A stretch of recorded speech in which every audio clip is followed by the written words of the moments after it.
Good morning, freakazoids. Anyways, the trial should be starting soon.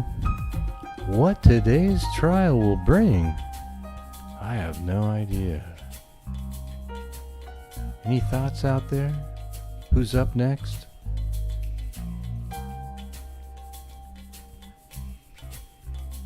Yesterday was pretty interesting. Harley, the daughter of Letecia, testified and pretty much threw her mom under the bus, which is great. I think that's basically what she needs to do to live a normal life, and because it's the right thing to do.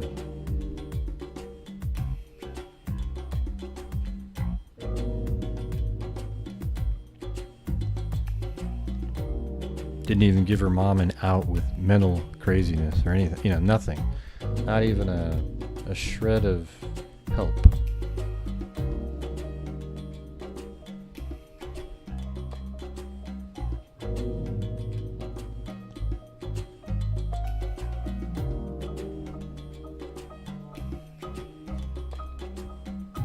So I guess the trial will be starting soon. I'm gonna go back to sleep. Just kidding.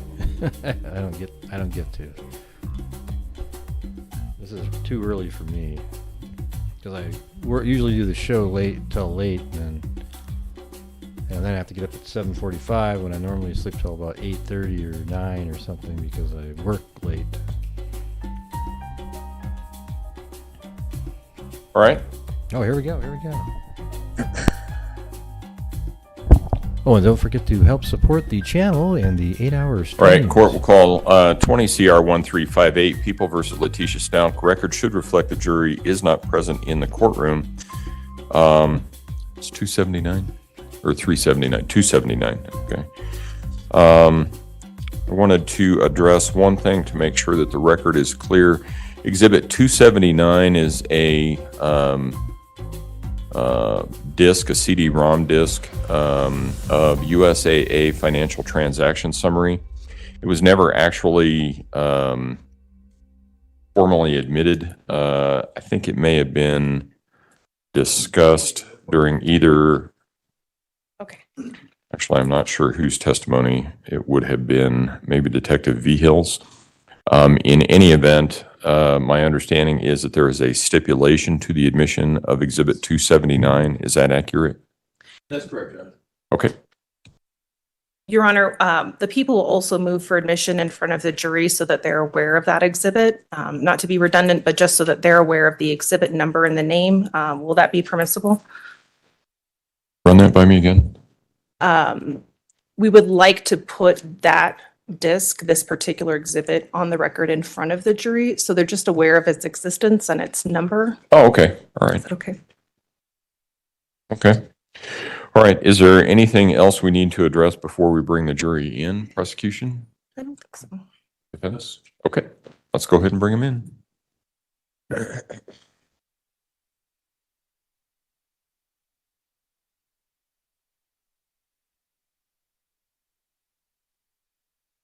I moved that once. I don't know how that got back up there. And Your Honor, I will move the easel once the jury is seated in front of the door. Okay. I just want to make sure that the other gentleman that's helping us doesn't walk into it if he opens the door. We'll let him know. Okay, good. Are you going to use it for the entirety of the next witness? For a good chunk of it, yeah. Okay. We'll let him know. Thank Coffee you. with extra diesel fuel fund. Or maybe not. Thanks for doing this. Heart. All rise for the jury, please.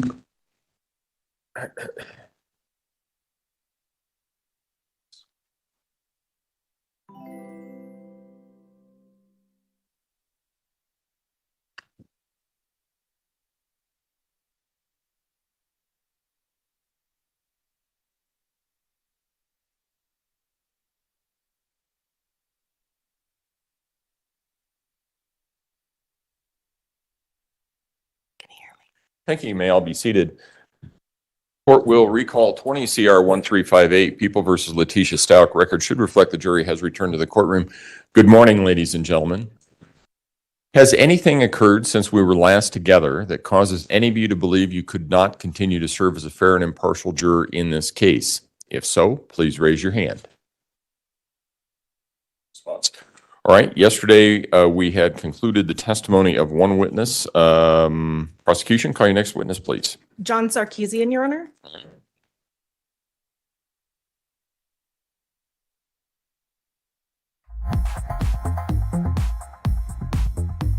And if you would raise your right hand, sir. Do you swear affirm the testimony about to give in this matter will be the truth, the whole truth, and nothing but the truth? I do. Go ahead and have a seat in the witness stand. Friends, just listening in today. Chores to do. Is Gratiano? Construction worker. Thank you, Your Honor. Good morning, sir. Good morning. Would you please state your name again for the record and spell your last name as well? It's Lieutenant John Sarkisian. Last name is Sarkisian. And Lieutenant, where are you currently employed? At the El Paso County Sheriff's Office over the Patrol Division. And how long have you been with the Sheriff's Office? It'll be 22 years in September. And over the course of your time at the Sheriff's Office, have you had many roles, different roles? I have. I've been in many different units, patrol, detentions. I was the homicide or major crimes sergeant for approximately 2.5 years. Been in Metro Vice Narcotics, been over the SWAT team. So I've been many areas of the office. Worn different hats. Yes. In January and February of 2020, what was your specific assignment? So I was assigned to the Special Operations Division, which is over our SWAT team, as the SWAT commander. And I also had our traffic unit and some other smaller units. And as it relates to the special operations section, as it relates specifically to the investigation of the disappearance of Gannon Stauch at that time in February and January of 2020, what was your specific role? So I was assigned as basically the incident commander for the search efforts. I was called to a meeting and basically assigned in an incident command system. The way it's set up, we have operational chiefs and different positions to run different aspects of investigation. So I was assigned for the search efforts. And was that something that you had done previously in other cases? I mean, not to this degree, but definitely have been involved with incident command throughout my career in the different roles that I've played. So that was a big piece of the SWAT team and running SWAT calls. So we have to be able to, manage all those resources. So I think that's why they selected me for it. And can you explain to the jury a little bit more what incident command means? What is that? It's basically a system that is put together so everybody knows what they're doing, where they should be, how they should operate. So it's broke out into different branches, so to say, law enforcement, fire, financial. Obviously, when we're searching to the magnitude we did in this case, we have a lot of people. So food plays in, gas, different resources. So it's just it's a whole system put together. It looks like a tree that's broke out into everybody's role. So when you come in for the day, you know what you're doing. And you're overseeing that tree? Correct. Okay. And now you mentioned the scope of the resources. Is that something that you personally, while you work with the sheriff's office, have you ever seen something on this scale before? I haven't. Okay. And in terms of what was known to you and other members of law enforcement in January and February of 2020, had the location of Gannon Stauch been identified yet? It had not. Okay. You mentioned many, many resources. Can you give the jury an idea of which agencies came in to help and assist you? So the two major ones would have been search and rescue, and then the National Guard came in. The National Guard was able to provide a lot of volunteers, a lot of different people that were able to help out with the search. And then search and rescue was also the other big one. They pulled people from wherever they could from different search and rescue units to come in and help. We also had different agencies. I know you'll probably get into it, but when we moved up north, we had Douglas County that helped out. We had some volunteers that wanted to fly drones for us. We had a lot of civilians reaching out to want to help, and we kind of avoided that to a certain degree, but depending on what the volunteer looked like, we could have other people help with that too. Different police agencies, wherever we were going, it just depended. I mean, it was an outpouring of people that were ready and willing to come out and search. And, on particular days, did the number of people that were actually in charge of supervising and coordinating search efforts, how did that vary? It depended on, in the beginning, there was a lot, so to say. And to answer your question, I would say anywhere between, it could be 20 or 30 people helping to hundreds. So it just depended on the area, the time frame, and the availability of people. We were trying every day to get as many people as possible because it's just easier to cover the area we were searching. Now, in terms of your initial efforts in organizing the very massive search, end of January of 2020, where were the search efforts as you were supervising them? Where were they focused? What part of the city? So we started in that Lorson Ranch area, which was down south. We kind of started from the residence and moved north from there. So as the command over the search efforts, I had a liaison in the detectives division, and which was another lieutenant. So I didn't have a lot of case detail. He was just providing me areas to focus searching. So he would call and say, hey, we have this little bit, or we have this little piece of information. We need to, search in this specific area. And then we would identify zones in that area and then organize people and how we were going to move through those areas and cover that. So we started in the Lorson Ranch area. We moved north of there, up towards Bradley Road, and some of that area through there. Then we also moved across over by Fountain Creek for a little bit. We ended up going up to Perry Park. We did a little bit off of Highway 105. So there was several different areas that we searched. Now, you mentioned off Highway 105. Are you generally familiar with that area? I am. Okay. And can you give the jury a frame of reference as to when the search efforts you were coordinating were focused in that particular area? All right. Just for clarification, you talking about the Perry Park or Highway 105? Well, we'll take them separately. Either one. We can start with the Perry Park Road. So yeah, Perry Park, I believe, was around, I think it was February 12th to about February 20th. We were up in that area. We spent several days up through there. Okay. And the Highway 105 area?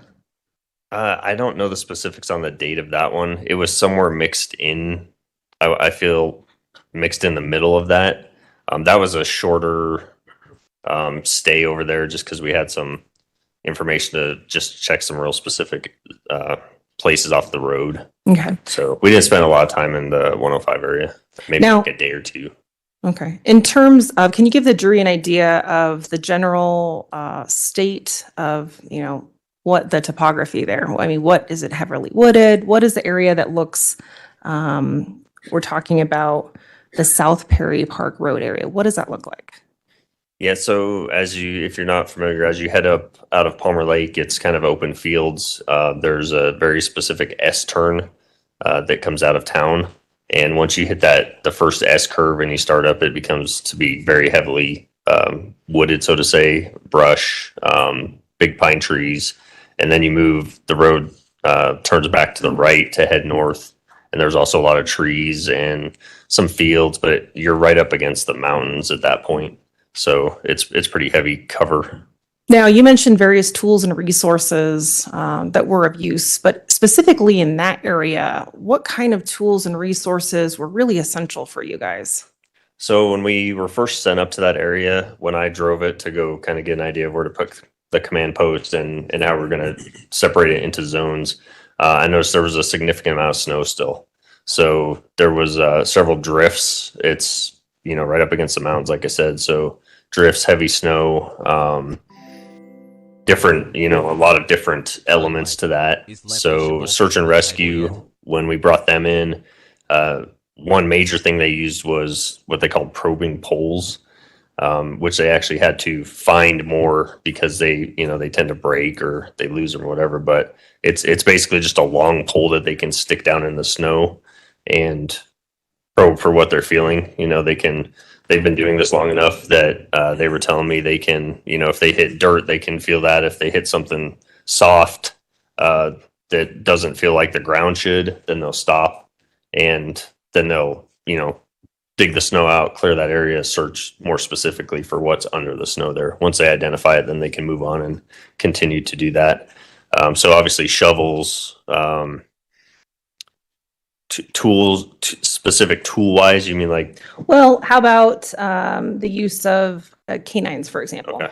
So resource wise, yeah, we did have a volunteer that flew a drone over that area. They brought the canines in. So I think FBI had a couple of their dogs running through there. So there was a lot of, I'm trying to think who else we had or what else we were using up there. Drones and what about overhead planes? So in the Lorson Ranch area, when we were searching down there, we had, and I believe it was National Guard, they were able to fly a plane over the area and give us some aerial images. So okay. And you mentioned information known to law enforcement. Can you explain why some of the search efforts were focused specifically in that South Perry Park Road area? Hold on one second for me, okay? Sorry. Apologize. That's all right. Can you ask that question again? You mentioned an S-turn at South Perry Park Road area. What was the information that law enforcement was received? That had you focus in that particular area? So, like I said, I had a liaison through the detectives division. He had provided some information that a tracker information had shown a vehicle that traveled up through that area and then had specifically slowed down in a certain section and then moved. And then I think it had come back through. But the information provided to me was that the, vehicle was up in that area. And the specific vehicle that you're referring to, do you remember the make, model, year, anything like that?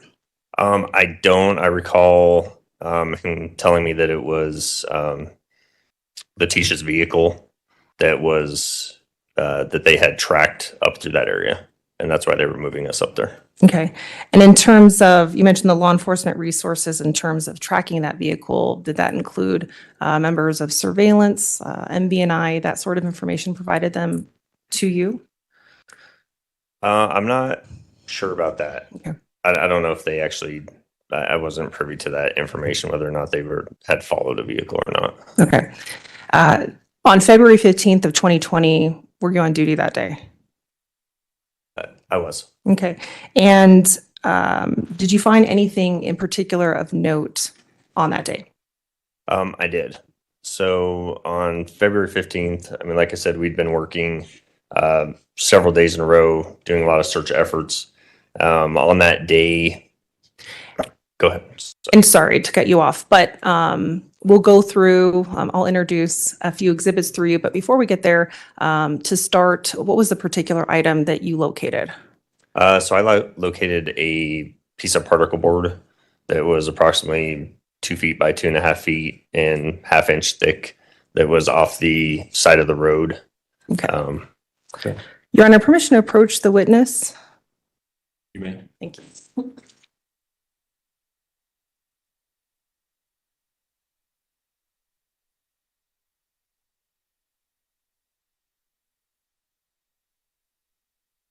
Lieutenant, I'm showing you what's been marked as People's Exhibit 326 for the record. Do you recognize it? I do. How do you recognize it? That is the upper turn of the S turn of the search area. Okay. And you mentioned that you found a board. Correct. There's a label that appears on this map. Does that label mean anything to you? Yeah, that would be accurate to the location where I found it. And is People's Exhibit 326 a fair and accurate representation of that area and where you located that board? It is. Your Honor, permission to admit People's 326 for the record. Exhibit 326 will be admitted.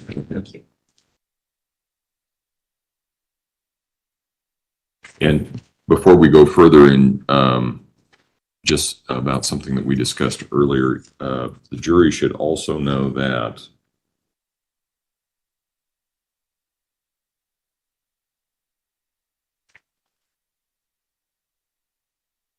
Exhibit 279 is also admitted by stipulation. It is a CD disc, I assume is on the table there. It's a CD disc of USAA financial transactions. And so that's also evidence that you may consider during this case.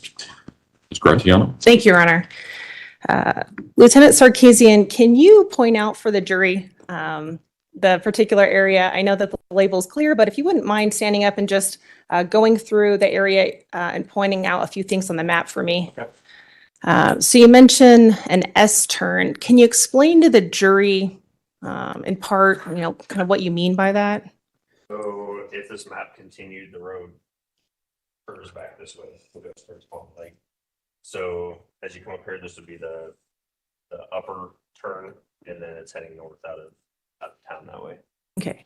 And you mentioned coordinating search efforts. Can you give the jury a frame of reference on People's Exhibit 326, where you were coordinating all those efforts from, if we can see it on that map? So we basically made this into zones. This is kind of where the street area would start. This was also a heavy snow cover because of the side of the road. So we made this into zones, basically, or I made it into zones that came up through here, across up the road, and then up into about this area up here. So this was pretty much our zone. That map is a pretty good representation of our zoned out areas. Okay. And as you're coordinating search efforts, are you doing that in some sort of methodical way so you Absolutely. understand where efforts are being done and over time? Can you explain that to the jury as well? Yeah, absolutely. So if you can picture this as being at zone A, we'll say, we had search and rescue, National Guard, whoever was helping us, basically start on one end of the zone. They had to use the poles a lot because of the snow, and they basically just moved as a group up here, within feet of each other, and just searching that whole area as they moved. And once they would complete a zone, if they got up to this road and that was the end of the zone, then they would report that back through the chain, which would come to me that, we've completed this zone. Okay. And we talked about February 15th of 2020 when you found the board. Can you give the jury a walkthrough of generally the snow levels in that area? It's Colorado, but what were the snow levels around there on that day? On that day, so we had a variation up there. Some days it would be snowing, some days it would be sunny. So we had some melt off and we had some snow. It was generally a mix of some thawed out areas, some a little bit thicker areas, some dirt. So it was kind of just all over as far as snow cover, sporadic. All right. And so when the sun comes out in Colorado, what happens to the snow? Absolutely. Right. It was melting in certain areas. Okay. So fair to say a day or two before, would the snow levels in that area have been different? Absolutely. Yeah. We had a couple of heavy snow days where it actually came in and we were trying to beat the snow to cover some of the zones. And then snow, we'd have to, tailor that to the search. So, Okay, great. because the coldness played into, then we had a bunch of people out in the cold. So, Right. And you can take a seat now. Thank you, sir. Your Honor, permission to approach the witness? You may.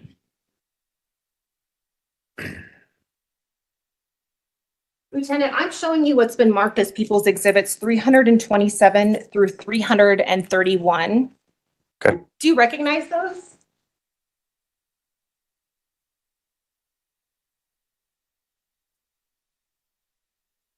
I do. How do you recognize them? These are all pictures taken from the search area during that time period. Okay. And are they a fair and accurate depiction of the search efforts on February 15th of 2020? They are.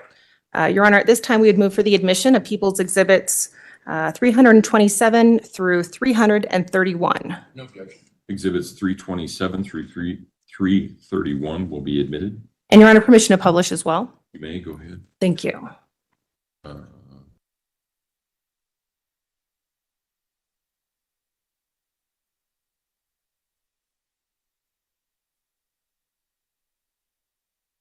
Lieutenant, you mentioned the snow. So I'll ask you to walk the jury through what we see projected behind you, People's Exhibit 327.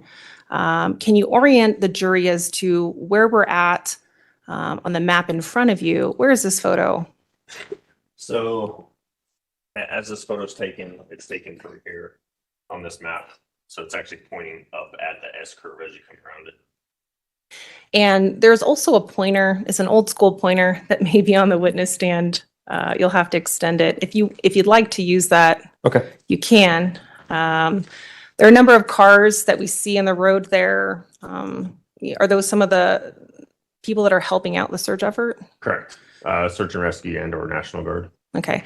On the passenger side area of those cars, there appears to be a large white area next to those cars. What is that? Are you looking at this right here? Yes.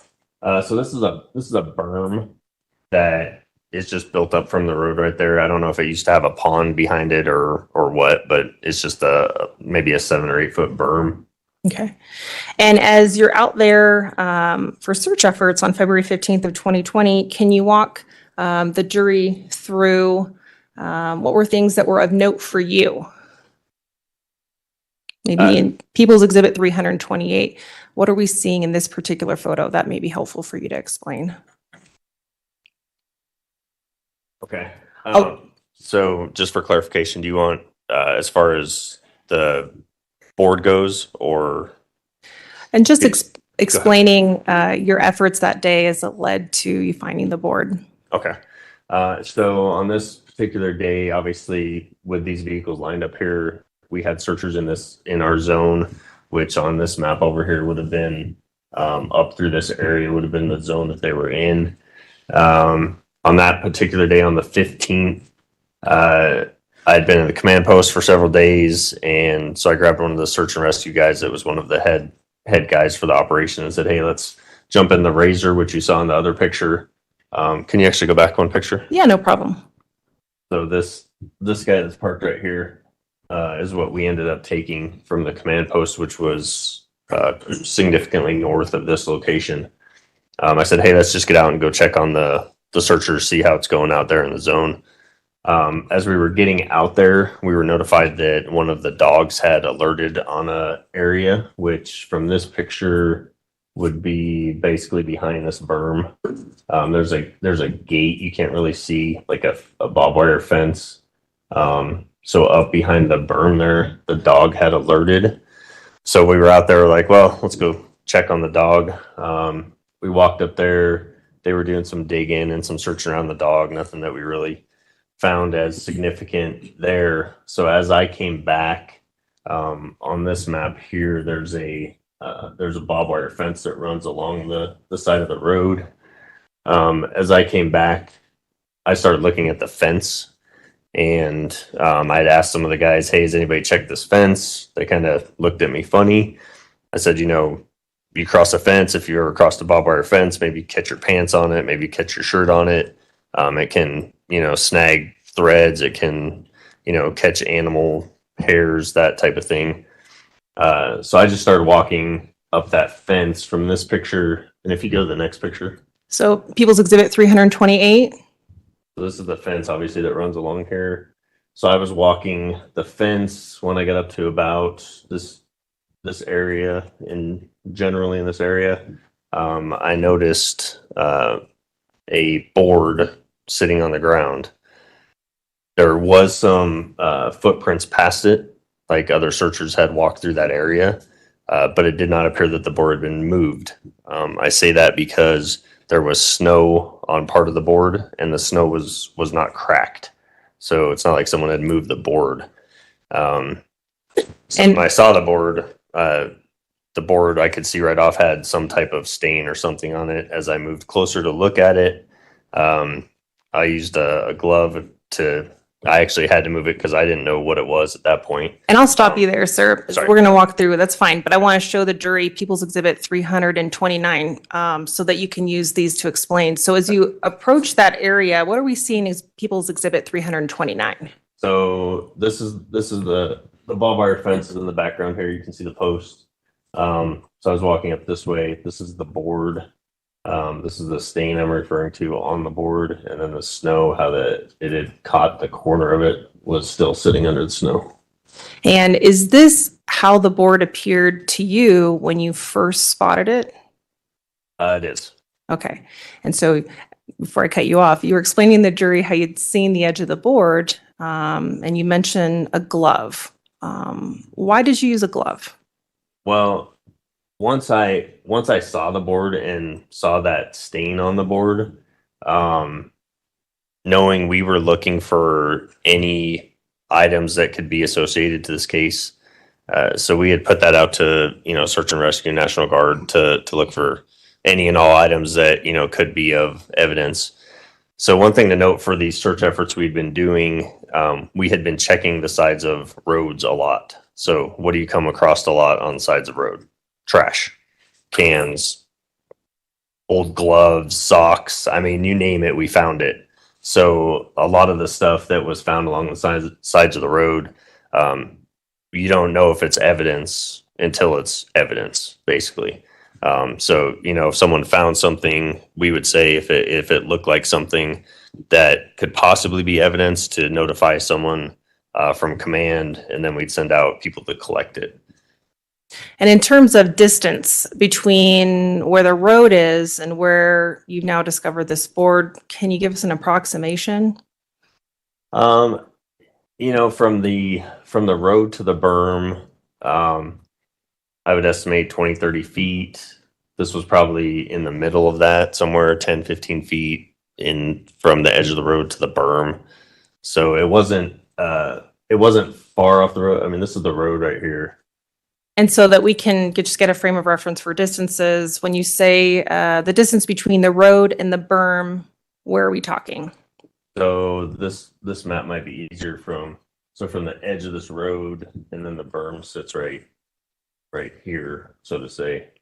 That other picture might show it a little bit better if you go back. So for the record, you're pointing on the map on People's Exhibit 326. Now we're looking at 328. So this would be the berm, obviously edge of the road, fence. So approximately 20, 30 feet, I would say, to the berm. So in the middle of that, in the middle of the two. And for a frame of reference, when you located the board, is it on the other side of that berm? No. Okay. So it's right in these trees right here, Okay. so to say. So when we look at People's Exhibit 329, we're in that tree area near the base of that on the ground there. Correct. Okay.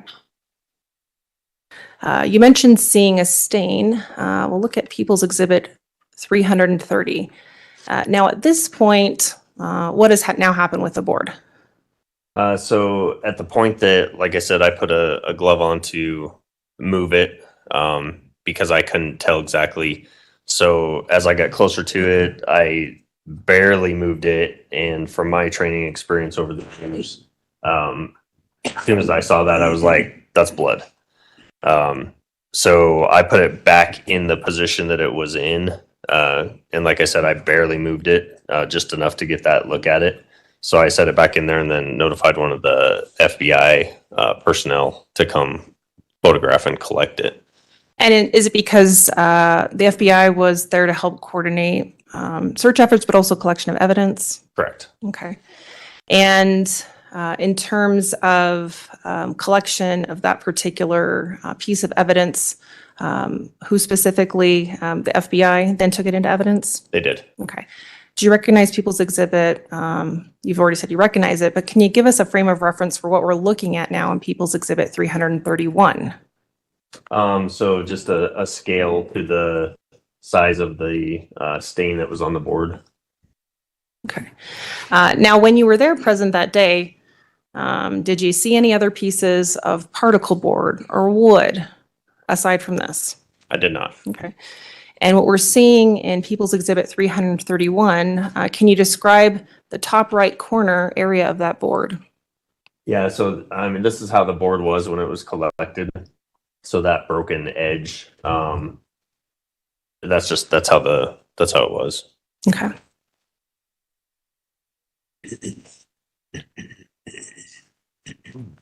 Your Honor, permission to approach with what has been marked as People's Exhibit 332. Go ahead.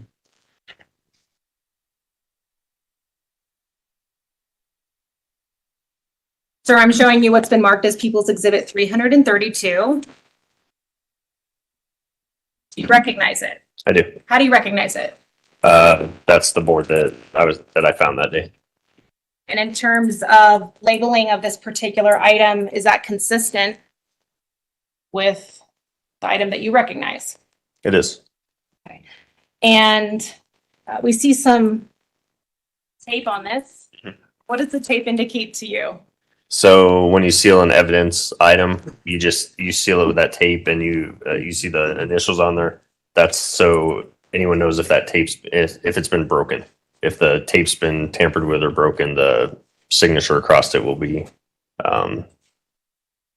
not in place. And is this in the same or substantially same condition as when you last viewed it and it was collected on February 15th of 2020? Other than the marks on there, which they obviously did, the pen marks, yes. Okay. Your Honor, at this time we'd move for the admission of People's Exhibit 300 and I just want to make sure 332. No objection. Exhibit 332 will be admitted. Go ahead. I'm going to ask for your help. Okay. Your Honor, may the witness walk the exhibit slowly past the jury for publishing purposes? Okay, that's fine. Thank you. You're showing that.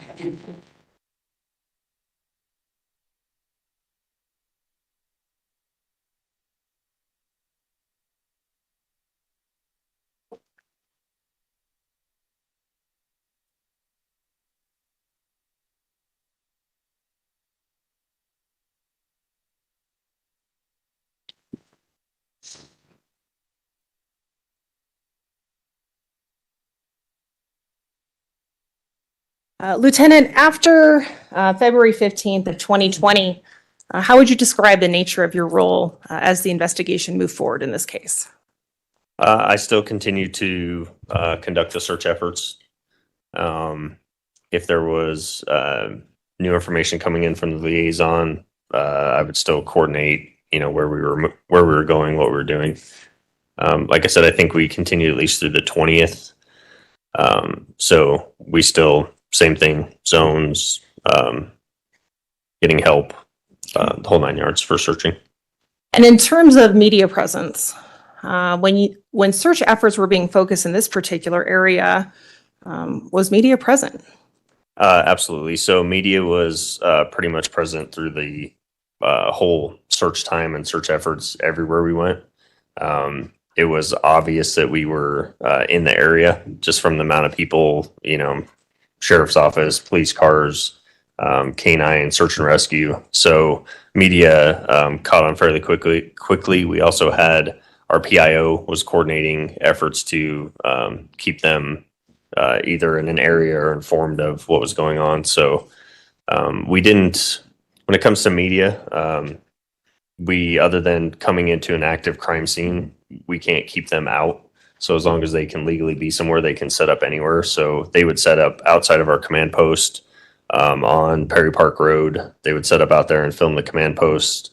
They would go down and film searchers searching through the snow or whatever. So there was a lot of media coverage of it. And just for the jury, various acronyms, but what does PIO mean? Our public information officer. Sorry. Okay. Sheriff's office personnel assigned to inform the media of specific cases. Okay. Was it a secret that law enforcement and various resources and personnel were in that area at any time? Absolutely not. Okay. And the media coverage in this particular area, they were there. Was that being broadcast on the news to the public? Yes. Okay. You mentioned also Highway 105, that some search efforts there were also done. Was the media present to document that as well? Yeah, I think I can recall pretty much every day we were searching, media was somewhere. I didn't pay a lot of attention to because I was in the command post, but people would call back in, media on scene, or media's in this area. Do you want them to go somewhere? That was pretty common for most of the search days. Yeah. In terms of the scope and the number of resources that were used that you oversaw, is that anything that you'd ever seen before while you worked at the sheriff's department for over 20 years? No, this was the biggest search that I think anyone that I've worked with for 20 years has been a part of. Thank you. Your Honor, we'll pass the witness. Cross-examination. No questions, Your Honor. Do any of the jurors have any questions for Lieutenant Sarkisian? All right, looks like we have one.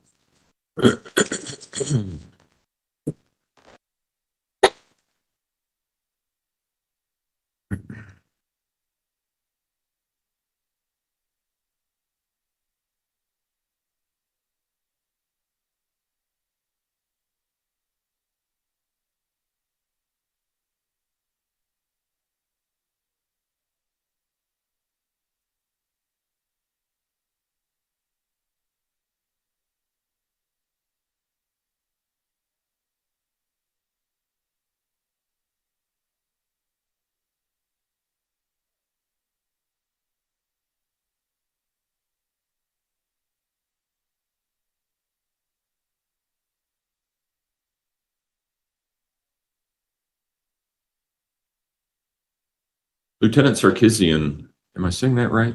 That's closer. What would be right? Sarkisian. Sarkisian. Okay, I'm sorry. Lieutenant Sarkisian, was the board on the west side of the barbed wire fence?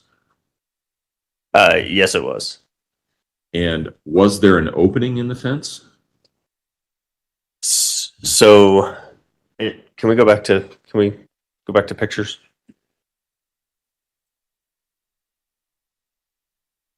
Tell me which one. Let's go back to. She probably just put Gannon This one out first. there exposed to the elements. Along here, no, this was a barbed wire fence all the way up, and then if you go to the further out. And then went picture. back and retrieved them, then put them in the suitcase. Right behind this white truck, there's a break in the berm, and there was a barbed wire gate. So where the actual board was there was no breaks in the barbed wire fence. And just for the purposes of the record, Lieutenant Sarkisian is using People's Exhibit 327, and before that, 328. And were there any footprints collected? That I don't know as far as, well, let me rephrase that. The footprints in the area were from us searching extensively.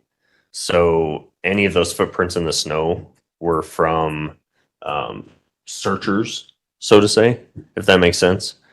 We had, like I said, we had anywhere from 30 to hundreds of people walking through there, going through there. I do not believe that FBI collected any footprints from that area. All right. I will allow reasonable follow-up as to those questions only. Prosecution? You mentioned footprints. To be clear, had search efforts, volunteers, other personnel, had they been through that area by the time you saw that board? They had been. And not only that, I'll add, it had also snowed off and on, like I said, through that whole operational period. So there was new snow on the ground. There was old snow. Obviously, as we walked in the snow, everyone was creating footprints. So. And in terms of looking for specific items or items of interest, was that information or directive relayed to the people that were helping out in the search? It was some specific items were relayed, but in general, like I said earlier, it was any item that would spark your interest. Call someone to come take a look at a little bit closer. And to be clear, when you approached that particular board, was it clear to you that it had been moved by the snow, or somebody had moved it in the snow? That someone had moved it in the snow? Somebody had moved it. What you observed as it relates to the snow on the board? No, it had not been moved. All right. Briefly. Go ahead. See, there you go again, asking the size of the footprints as if it's relevant at all. She's already admitted to killing. Not You've got a around rogue the juror. board, but kind of, if you can imagine, between the berm and where the board was, there's kind of like a pathway, an alleyway, so to say, that's just would be, you're not walking through the trees. So if you were going to walk that area, you would just walk through that opening. There was footprints through that opening. Okay. And you didn't see who left those footprints? No idea. So you're just making the assumption that you believe that they were somebody from the search party? Well, search, that was the zone we were in. So there were multiple searchers, the canines, they were all in that area, moving through up and down over the, through the berm. I mean, all through that area. Yeah, but you don't know for certain that none of those footprints were left by the person who left the board? I don't. Okay. No further questions. Right. All right. Thank you, Lieutenant. You may step down. Watch your step as you step off of the stand. Prosecution, call your next witness, please. Call Kevin Clark, Your Honor.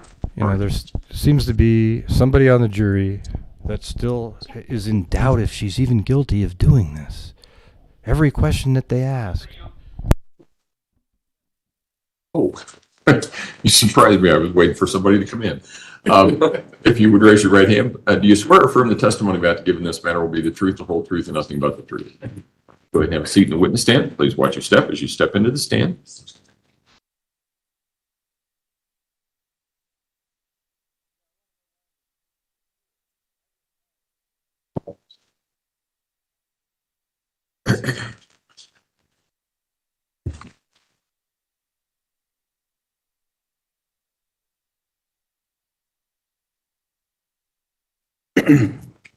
Who's doing it, Kevin?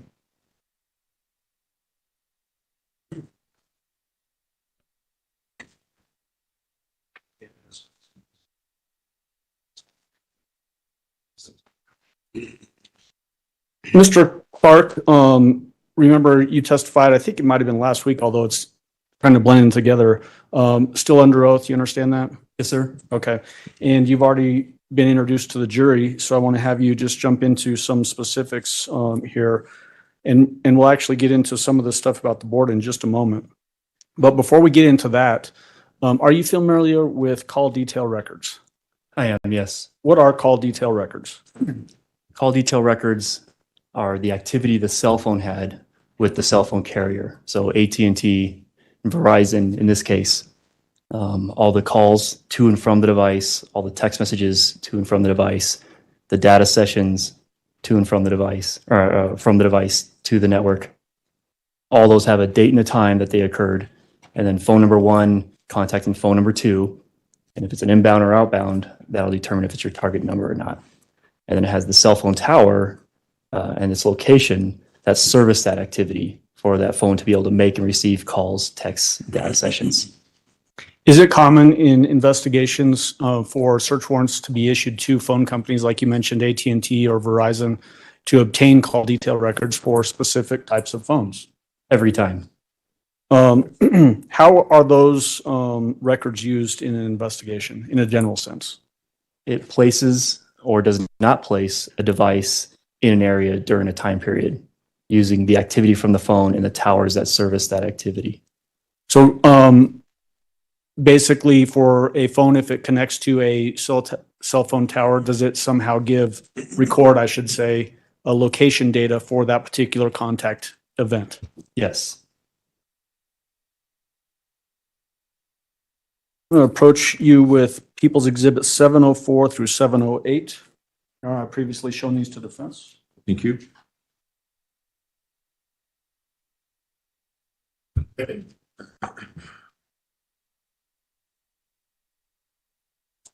Mr. Clark, if you could just flip through those and then let me know when you're done flipping through those. I'm done. So in a general sense, what are these items, disks? These are disks that contain the call detail records and the Life 360 GPS location data for the cell phones belonging to individuals in this investigation. Individuals that would be relevant towards this investigation? Correct. So for instance, none of these are for detectives or anything like that? No. If we talk about People's Exhibit 704, tell the jury what People's Exhibit 704 is. 704 is a disk containing the AT&T call detail records for the defendant's cell phone. We've heard testimony about two different phones associated with the defendant. One that was seized by law enforcement at the end of Detective Bethel's interview. So I'll call that her Colorado phone. Is that this particular disk? Yes, this is the Colorado phone. And then what is People's Exhibit 705? 705 is a disk containing the Life 360 GPS location data for the Colorado phone belonging to the defendant. And so Life 360, in a general sense, tell the jury what Life 360 is. Life 360 is an app, which is like a program that you can put on your phone, as well as other phones. It can be friends or family, so you can see where each other phones are in near real time. And similar to cell phone data, does the Life 360 disk that we have there, does that include that location data for the defendant's phone using that Life 360 app? It does. People's Exhibit 706, tell the jury what that one is. These are the Verizon call detail records for the defendant's phone that was purchased on February 1st at the Trinidad Walmart that traveled to Florida and then to South Carolina. And was that actually seized in South Carolina by law enforcement? We never seized this cell phone. Okay. But how do you then get to the call detail records for that if the phone is never seized? These are completely independent of actually needing the physical phone. This is all the activity from the cell phone towers. So you don't need to have a physical phone to get this data. So does that come directly from Verizon as opposed to the physical device? That's correct. People's Exhibit 707. These are the AT&T call detail records for Harley Hunt's cell phone. And then People's Exhibit 708. These are the AT&T call detail records for Gannon Stauch's cell phone. Do each one of those disks that we just talked about, 704 through 708, do those include an affidavit from the provider? So AT&T, Verizon, Life 360, verifying the authenticity of the information contained on those disks? They do.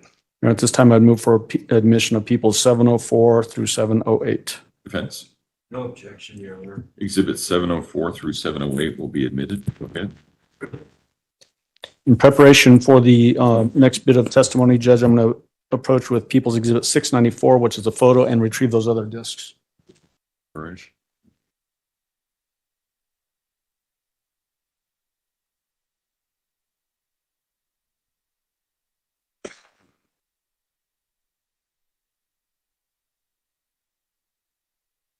So, Mr. Clark, we just heard testimony from Lieutenant Sarkisian regarding that board that was found up at the S-curve.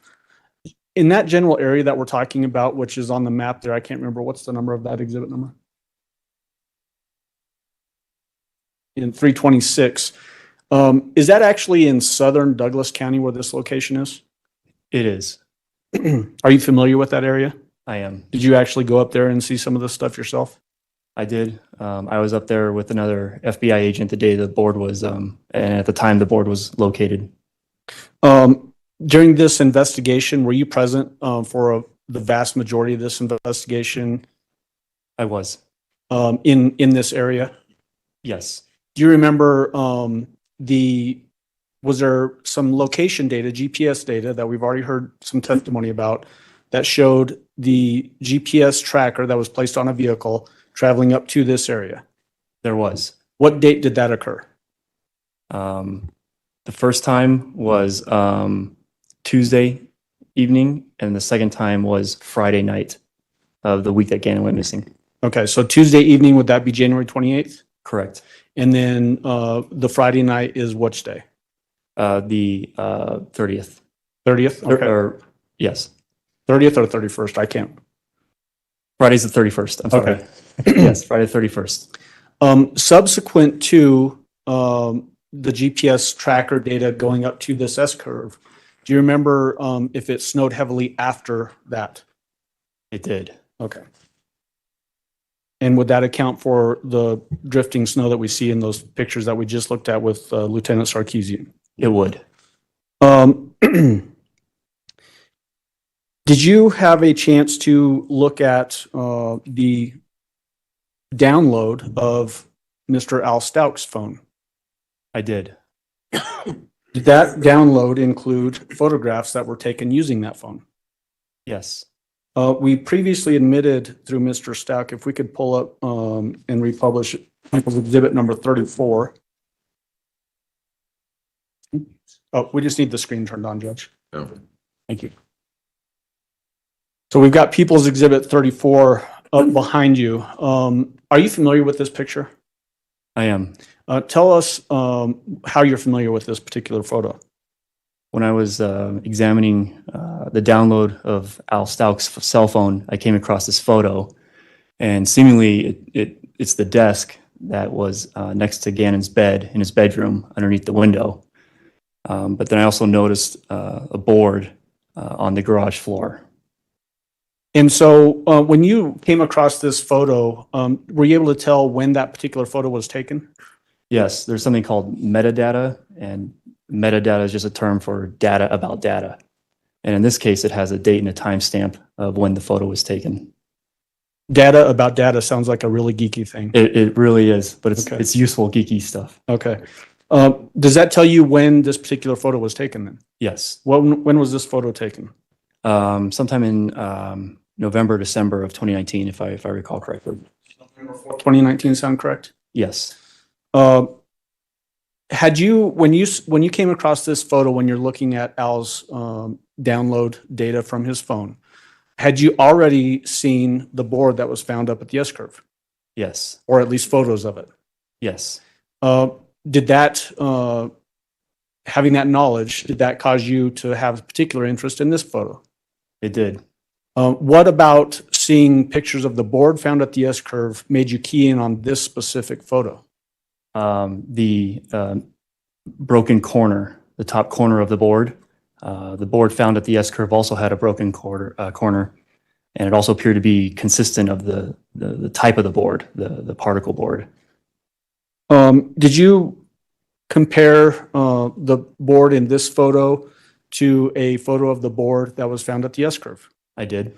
I've handed you People's Exhibit 694. What is 694? 694 is a side-by-side comparison of the board that was found at the S-curve and the board zoomed in seen in this photo taken from Al's phone. And just to be clear, this particular photo that we see up there, People's Exhibit 34, is that the garage at 6627 Mandan Drive? It is. Is the photo 694, that side-by-side comparison, is that a fair and accurate representation of your analysis and placing those two photos side-by-side to look at them in comparison? It is. At this time, I'd move for admission of 694. No objection. Exhibit 694 will be admitted. Permission to publish. You may go ahead. We'll take just a second to scroll down. Ready. It's ready. Thank you.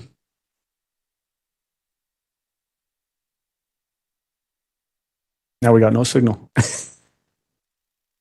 Weird. Is there some data about data why there's no signal, Mr. Clark? I'll dig into it, sir. Okay.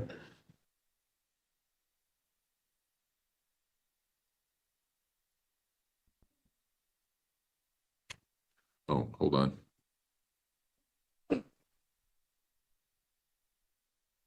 There we go. There we go. All right. Crisis averted. Yep. If you could use the pointer that's up there to your right, it's already extended, it looks like, and make sure that the jurors can hear you in the far reaches of the jury box. Point out the similarities between the board from the S-curve. Is that on the left side of this photo? Correct. I took this photograph right here on the left side. This is the board from the S-curve. In the other photos that we saw of the S-curve, there was that reddish dark stain sort of in the middle that was sort of elongated. Is that on the flip side of this particular photo? It is. All right. So the picture taken inside the garage, is that on the right side of this particular comparison photo? It is. Point out for the jury the similarities between the two boards. One of the obvious ones is the broken, in this instance, top left corner of the board, located at the S-curve. Oh, that's crazy. They got that photo inside. And then the one in the photograph. The second one that might be more difficult to see is there's a penciled X on this board. You can see it here on the S-curve board. You can also see the bottom half of it right here in the garage board. And it's in the same location of the board. Additionally, there's some markings that go horizontal on the board in the photograph with the table saw on top, circular saw. And those same markings are seen here on the board that's recovered at the S-curve. Okay, thank you. That's all I have for at this particular time. We will recall him later, Judge. So probably Right. while Gannon was still in the car when they took that Cross-examination. photograph. I just have. And then later she used the board to dispose of Gannon. Good morning. Also- How are you? Good morning, Mr. Cook. Did you take measurements of the board that was collected at the S curve? I did not. Okay, so like width, length, anything like that? No. Okay. What does it matter, sir? Your client did kill Gannon. I think that's all I have. Thank you. Yeah, nice Redirect. try though. But I'm sure that Very, very resonated well briefly. with that So one the- juror. Mentioning measurements, we could measure the board that was found at the S-curve, correct? Because we actually have that board. Yes. The board that's in the photo from the garage with that circular saw sitting on it, would it be easy to get measurements of that, or would it be difficult? No, you can find the measurements of that Okay. saw. Yes. Okay. Based on your observations of those two boards, does it appear that they are similar in size? Yes. Thank you. Do any of the jurors have any questions for Mr. Clark on There we this subject? go. All right. Thank you, sir. You may step down. Prosecution, call your next witness, please. Commander Mitch Mihalko. Hey, we're a little bit slow in here today, you guys. So if you'd like to help support Grant Hughes Investigates YouTube channel, which is me, that would be awesome. I do these 8-hour streams and then 3 hours later. It's hard to, when I do these 8-hour live streams, I have to sit here and monitor the show the doing entire day. Mihalko? So, Commander, if you would step forward and raise your right hand, only if please, you can sir. afford it. If you can't afford it, just hit that like button. Do you swear affirm the testimony about giving this man will be the truth, the whole truth, and nothing but the truth? Go ahead and have a seat in the stand. Please watch your step as you step into the stand.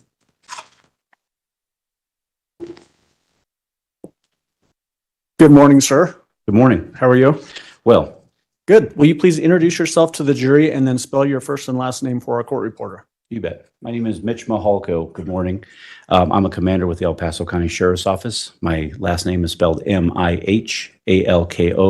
First name Mitch, Mitch. Thank you, Mr. Mihalko. You said that you're a commander with the Sheriff's Office. How long have you been in that particular role? Since 2021, How long have you worked at the Sheriff's Office in total? 20 years.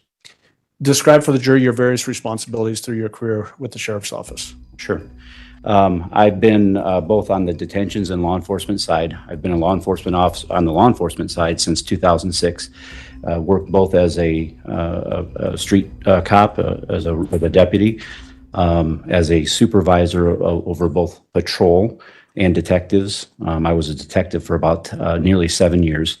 And then from there, I had moved through the ranks to include being a manager level or lieutenant, and was recently promoted to commander in 2021. When you were a detective, what units were you assigned to in that role? So in the role as a detective, I was assigned to financial crimes and organized crime, and then also sex crimes or SVU. What kind of education do you have that allows you to do the job you do? So actually, I have an associate's of applied science degree in criminal justice. I also hold a bachelor's degree in emergency services administration. What about post-certification? So police officer standards and training certification. Yes, in 2003, I completed my post-certification as well. Meaning that you're a certified law enforcement officer in the state of Colorado? Yes. It's been a while. Yes. Yeah. What was your assignment back in January of 2020? January of 2020, I was a lieutenant overseeing the violent crime section of the investigations division. What is the violent crime section of the investigations division? Mainly person crimes. So everything from homicide, sex assault, missing persons, cold case, and assaults. What is the jurisdiction of the Sheriff's Office? It may be obvious, but let's talk about that just briefly. Jurisdiction is all of El Paso County, to include incorporated. However, the actual operating jurisdiction is the unincorporated portions of El Paso County. So if something occurs within the city, do you pretty much leave that to Colorado Springs Police? Yes, we do. How did you become involved in, or did you become involved in the investigation into Gannon Stauch's disappearance? Yes, it was January 28th of 2020. I was working within the division and actually contacted by Detective Sergeant Jake Abendshan. Detective Sergeant Abendshan had let me know that there was some information that had come in about a missing child, and provided me with the initial brief on that. So as far as chain of command purposes, so we understand that, where did Detective Sergeant Abendshan fit in that chain of command? So Detective Sergeant Abendshan actually fell under a different lieutenant, but there were three sergeants at the time within that area, and all three sergeants worked as either on call or communicated concerning different cases that were of interest to the investigations division. What was your role in that investigation? Initially, on January 28th, after I received the initial brief, I contacted Detective Sergeant Hubble because there were some concerning pieces of that brief to me, and I asked Detective Sergeant Hubble, who was the major crimes or violent crimes sergeant at the time, to begin the investigation and assign detectives. When you are briefed on something, does that inform how you act as an investigator or how you use resources as an investigator? It does. So what were you briefed on from Detective Sergeant Hubble that was of concern to you and influenced how you proceeded from that point forward? Sure. Detective Sergeant Abendshan had briefed me that on the 27th patrol, EPSO patrol had responded on a missing child. As we dug a little bit further into it, he said that the child hadn't shown up at a friend's house. He didn't have a history of running away. He was 11 years old, and he took medication for ADHD, and that he was lightly clothed. So a number of those points were concerning to me, especially the age of the child, as well as the fact that he was going from point A to point B and did not show up I didn't understand why initially it was reported as a missing or as a runaway child. And so I asked Detective Sergeant Hubble to assign detectives to it. What was it about having a missing child was causing you some concern or confusion? Not knowing or knowing that such a young child who did not have resources such as money, a phone, any of those things was out there, and that he did not show up at a specific place. That was concerning to me because we didn't know the circumstances behind the reported runaway or missing child. As the lieutenant in violent crimes, did you at some point basically assume overall command to designate resources going whichever direction were necessary at any given time? I did. So my role and responsibility really is a high level overseeing of the investigation. The main parts of the work that's being done are being done by detectives and being overseen by a supervisor or group of supervisors working in tandem. Give the jury a sense of the scope of this investigation as far as, especially in these early days, how many people were involved in it in a general sense, and if other agencies got involved very early on. Sure. Initially, 2 detectives were assigned to gather the initial information because, again, we didn't know what this case was. So as those detectives began investigating, getting information, the scope of the investigation began to grow. And really the resources that are placed towards an investigation can expand or contract based upon the information that we receive. In this particular instance, at any given point, the scope grew to include our entire investigations division, all of our detectives, and I would have to look back at how many that was exactly, and including our detective supervisors. So the entire investigations division were pouring their resources to include crime analysts into the investigation. Early on, we began speaking with the Federal Bureau of Investigation and the supervisory agents at the FBI because, again, not knowing what we had, this investigation could have been anything from a missing person to an abduction to any number of things, or even a runaway. But within the first week, probably day 5 or so, we had been in contact with the FBI and requested resources from the FBI.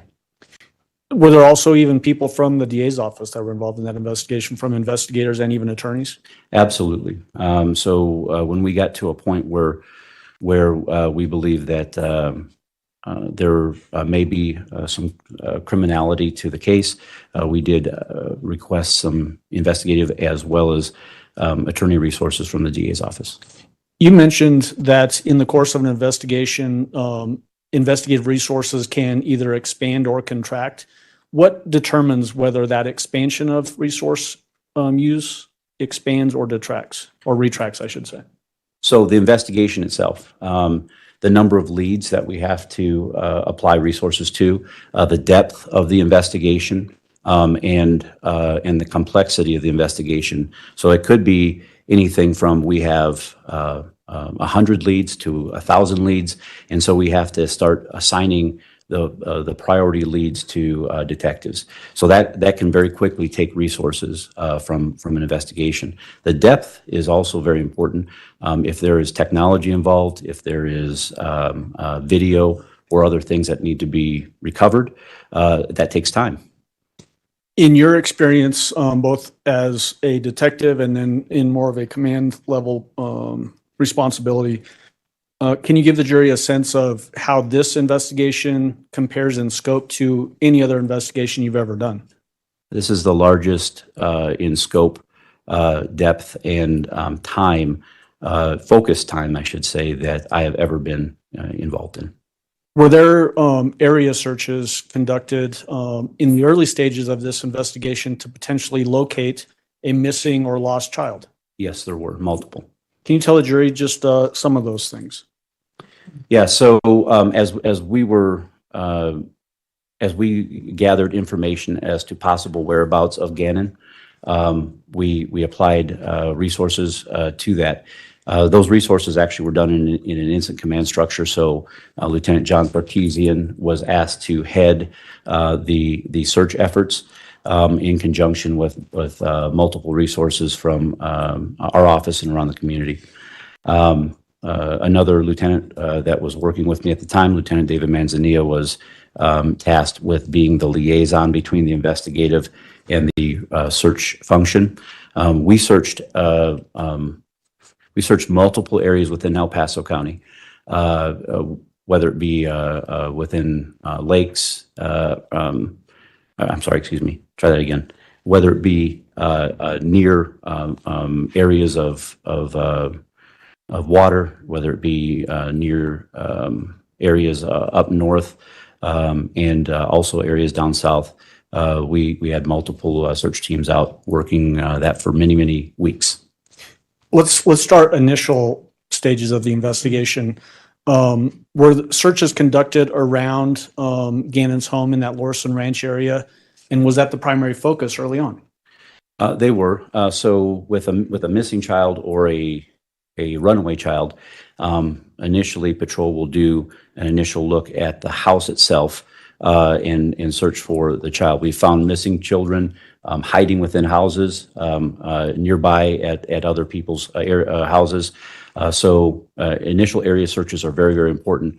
I do know that there was an area search done around the area to include the new construction areas of that Lorson Ranch neighborhood.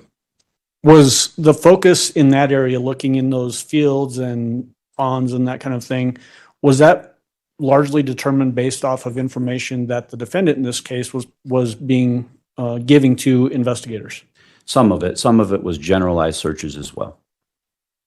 As expansion of search areas grows, including we just heard from Lieutenant Sarkisian about the S-curve up in northern El Paso, southern Douglas County. How were those areas developed, and why were search efforts being given in those other areas?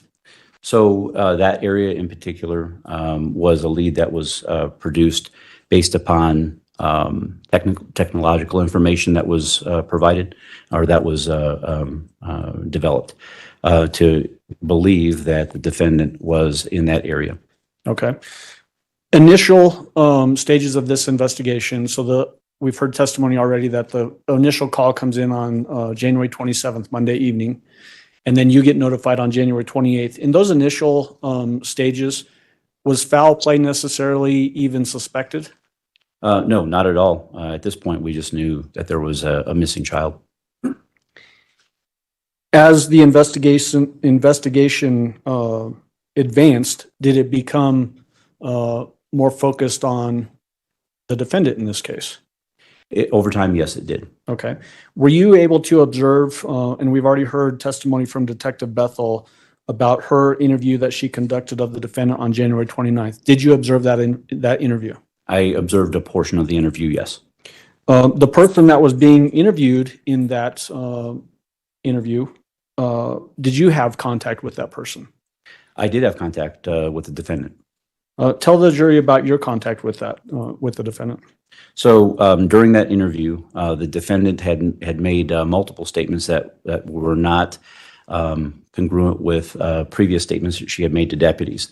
That caused some concern. I do know that in that particular interview, detectives had been trying to get the defendant in for interview for nearly 24 hours or more, so we could gather some additional information. It was very difficult to get the defendant into to contact with our detectives. In this particular case, as the interview was coming to a close, the defendant had said that she was done with the interview, that she would come back at a later date or later time or a later date, and then she wanted to leave. I had some concern because I did note that she had been utilizing a cell phone, and she was And I also knew that at the time she had been in contact with Al, her current husband at the time, and that there were multiple text messages back and forth, or there was communication back and forth, I should say. With the knowledge that that the defendant was very difficult to get a hold of, the knowledge that she was probably the last person that we knew of to have seen Gannon, and with the knowledge that there was conflicting stories, and that she had essentially false reported, saying one thing to patrol deputies, another thing to our detectives, that was of significant concern. Knowing that, I made contact with her, and as I was talking to her, I asked if the phone in her hand was her phone, and if I could see it. She kind of held her hand out a little bit, and I took a hold of the phone and I seized that phone. So I want to, first of all, ask you, do you see that same person here in the courtroom today? I do. It is the defendant. So be more specific, point, and describe clothing. You bet. This is the defendant sitting between her two attorneys. She has dark hair, wearing white with dark pattern. At this time, I'd ask that the record reflect he's identified the defendant. The record will so reflect. Go ahead. Thank you, Your Honor. So you mentioned having two different versions being described, one to patrol and then one to detectives. Were these two different versions almost diametrically opposed to each other? Meaning the first one is missing/runaway kid, and then the second one, as we saw in Detective Bethel, is a rape and an abduction. Absolutely, yes. Did that cause you some concern? Yes, because that is not a normal thing to see that kind of a difference in accounts. Talk to us about, in your experience as a detective, a person that's been in law enforcement for quite a number of years. If you decide that you need to detain somebody or detain a piece of evidence pending a search warrant, what is in your mind to make those decisions, and why do you do it that way? Sure. With this phone in particular, as I had mentioned before, I knew that the defendant was extremely difficult to get in for interview. We did not really know where the defendant was and was unable to locate her easily. We did know that she had these diametrically different accounts, which was, in my mind, somewhat indicative of a suspicious behavior. We knew that she was in contact with Al Stauch on a cellular device, and we also knew that device was within her current possession. I knew that if she had left with that cell phone at that point in time, it was highly likely that she had the opportunity to destroy any information on there, delete, maybe even get rid of the entire device completely. And I took the opportunity and I said, well, I took a look at that and I said, this was an exigent circumstance. So at that point, the phone was seized. Okay. So in your experience as both a detective and in your command level experience that you've got now, have you found over time that it's sometimes common to find evidence of crimes on people's cell phones? Yes, cell phones are often used both to track information, to track locations, to search for information as well. Do you find that in today's day and age that people take their cell phones almost everywhere they go? Yes. Were those things playing into your mind as to why this particular cell phone might be important to seize? That exigency, potentially getting rid of the phone, and the fact that it's likely that there might be something helpful towards the investigation on this device? Absolutely, yes. Your Honor, may I approach with People's Exhibit 223? You may.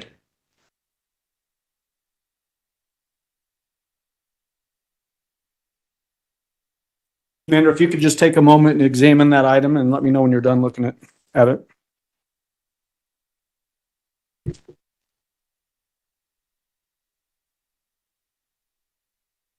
Yes, sir. Do you recognize that item? I do. What do you recognize it as? This is a cellular telephone. It appears to be an iPhone with a white face, a teal case, and it appears that this is the same device that I had seized from the defendant. And what about the evidence sticker? Does any of that tell you that information as well? The evidence sticker is showing for this case 2020-00001382, item number 26, barcode 1153747. This was submitted by Detective Williams, and it does show iPhone with teal and black case. Does this appear to be the same cell phone that you seized from the defendant on that January 29th date? It does. Does it appear to be in the same or substantially the same condition today as the day that you seized it? It does. There's also just above the phone in that plastic display a little card. Tell us what that is. Oh, I see what you're saying. So yes, it appears to be a SIM card, and my assumption is that it is a SIM card from the cellular device. Is it very common to have a SIM card that actually plugs into each cell phone to allow it to operate? Yes. At this time, I'd move for admission of Peoples 223. No objection. Exhibit 223 will be admitted. Go ahead. When a cell phone is seized like that, what happens to it from an investigative standpoint? The cell phone at that point is either powered down or placed in a Faraday bag, so it cannot be tampered with remotely. And then subsequently, in this particular instance, since there was not a search warrant to seize and search the phone, detectives would have applied for a warrant based upon probable cause to search the cellular device. I'm looking for digital evidence. So let's back up and just unpack that a little bit. You mentioned a Faraday bag. We may not all know what a Faraday bag is, so please describe that. That actually is a device or a bag where we can put a device into that blocks any cellular waves. Signals. So to prevent somebody from accessing it through cellular. Correct. Access points. Yes, sir. You mentioned that there was not a search warrant yet obtained on this particular phone. Did somebody actually do that after the phone was seized? Yes, I do believe it was done. As it relates to this investigation, was that eventually submitted to somebody that can download the data from that particular phone? That is correct, yes. All right. And we've already had testimony on that from a different detective earlier. There were a number of searches of 6627 Mandan Drive. Can you tell the jury why there were such a number of searches in this particular case? In general reasons, please remember that when this investigation began, the investigation began as a runaway child. As we developed further information, we became more convinced that the runaway portion of this was inaccurate or a flat-out lie. We believe that now we were looking at either a missing person or some sort of criminality to this case. Each and every time that we connected and searched the residence on Mandan Drive was prompted by an additional piece of information that, as we were going through the investigation, we uncovered. As nice as it would be to have all the information up front, it's not always plausible. And in fact, we didn't even know if we had a child that was alive or not as we were moving through the investigation. There were suspicions, but it's not like it's a television show where we can complete it in 48 minutes. Okay. So were you familiar with searches being conducted on January 27th when patrol does their initial walkthrough after the 911 call and the non-emergency call was made by the defendant? Yes, that's a common thing by our patrol officers looking for a missing child or a runaway child. And then subsequent searches occurring on January 28th, January 29th, February 3rd, February 5th, February 13th, February 21st, and February 28th. Yes. At some point, did it become apparent that foul play had occurred inside the house? Yes, it did. When do you remember when that was? I I believe I mean, we had suspicions because, again, without a body, we were not 100% certain initially. And then as we were looking and completing investigations, the leads took us in multiple directions. But all of our information from each individual search, we would gather a piece of evidence, take a look at it, and say, hey, there's something else going on here. So it led us back to the house.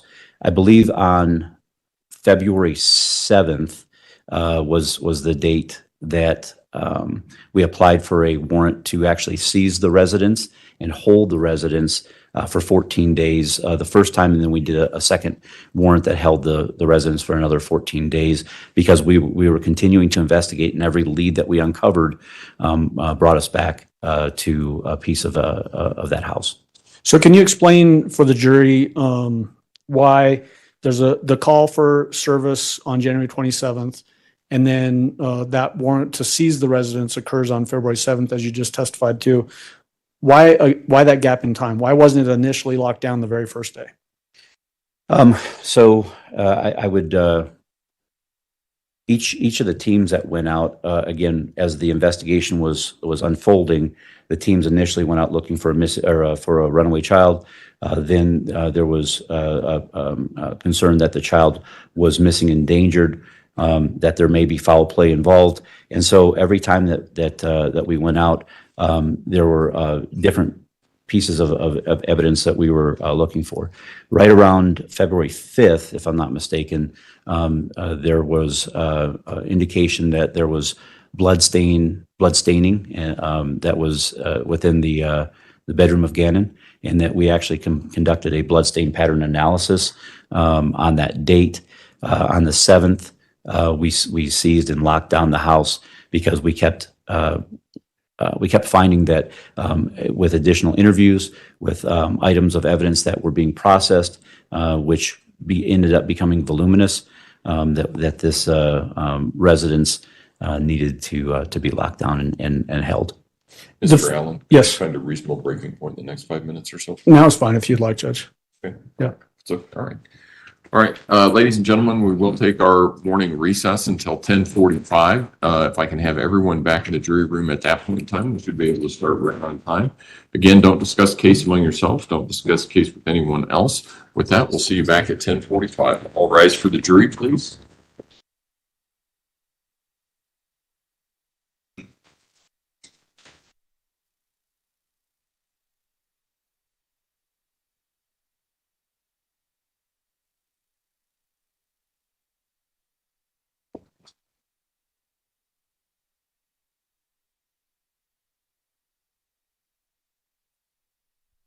You need to get rid of the let's all rise for the jury part. They're just regular people. Sometimes even dumber than regular people. Thank you. You may all be seated. Record should reflect the jury has left the courtroom. Commander, if you want to step down, you can go ahead and do so. Court will be at recess until 10:45. All rise. Come on, you thought the same thing. No, I didn't, Gray. I think they're the greatest. Yeah. I don't know what she's wearing. But you guys were at our first break, and we're having an unusually slow day on the super chats and support of the channel.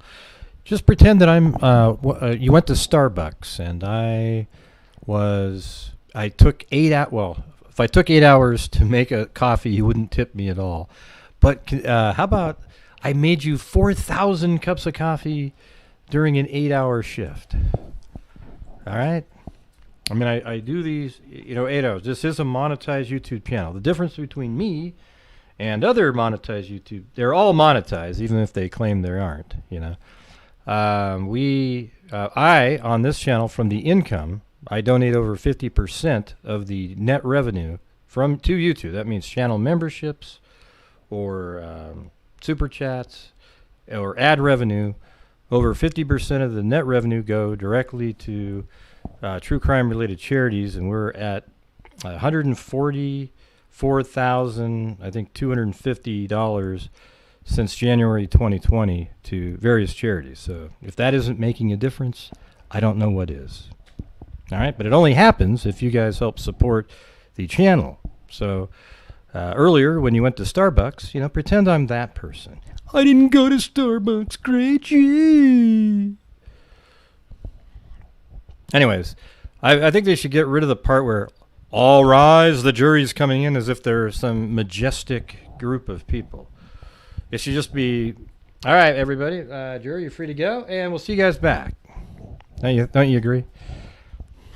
Especially given the fact that there are idiots on juries, right? Now, if they were all full of doctors and scientists, I might go, well, okay. Thanks, Shimona V. Hey, all right. And Heather B. Let's see if I go over to the over here. Oh, there you go. A little taco stop without her being there.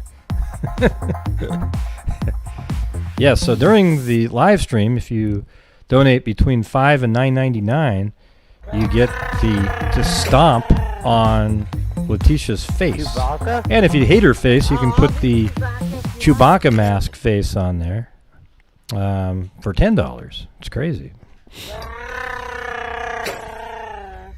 Chewbacca? How come it's doing that again? Weird.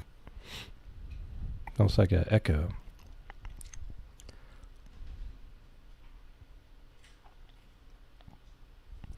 Yep, that's right, Tracy.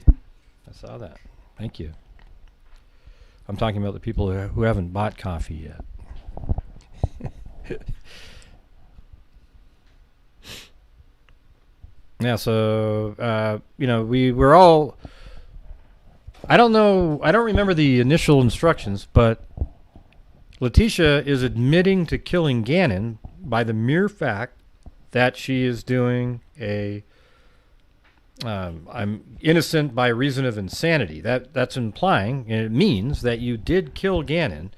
You were just not yourself at the time. You were some crazy diagnosed character. You see what I'm saying? So it's weird when we start seeing evidence and questions asked by the jury that are still trying to sleuth out the real killer. Hey, did you check for footprints? Ooh, hey, it was the DNA. Does that chemical blue star, does it destroy DNA once you put it on there? I know it shows the blood, but does it destroy it? Hey, clowns! There's no, I know you're trying to impress your other juror friends with your questions, but it's irrelevant. Okay, don't waste everybody's time. Thanks, Kathy Chapin and Danielle. I think it's like repeating everything twice, I guess. Oh, wait, I know why. I think there's this window. Yeah, right there.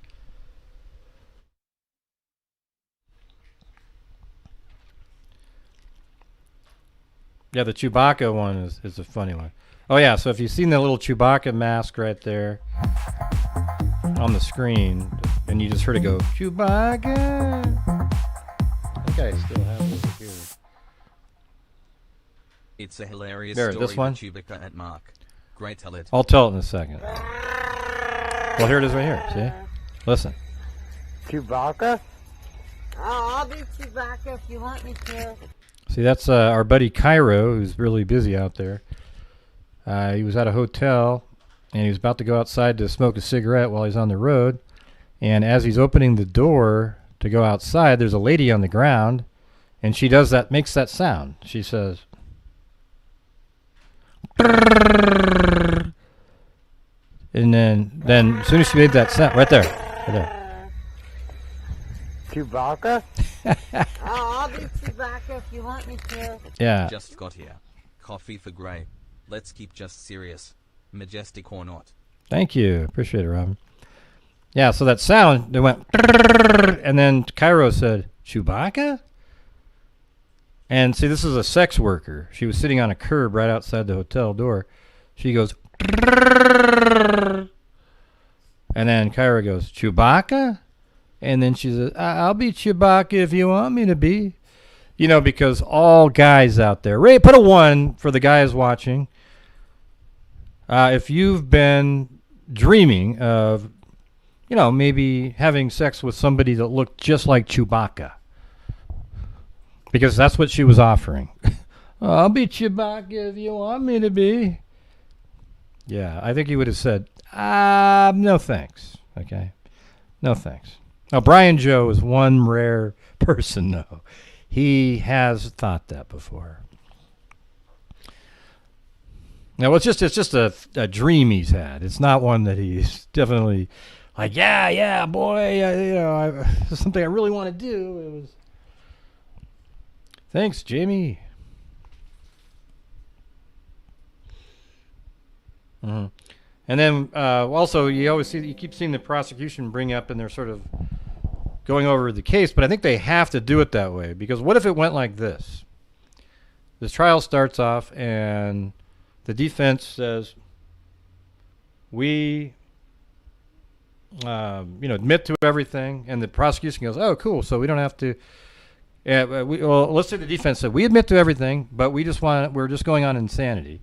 And then the prosecution goes, okay, great, let's just get right to that point.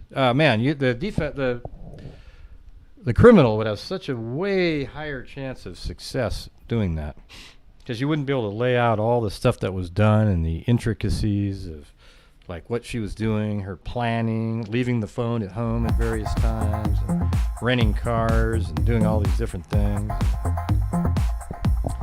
So you've got to have that all in there. Thank you, Tina Susser.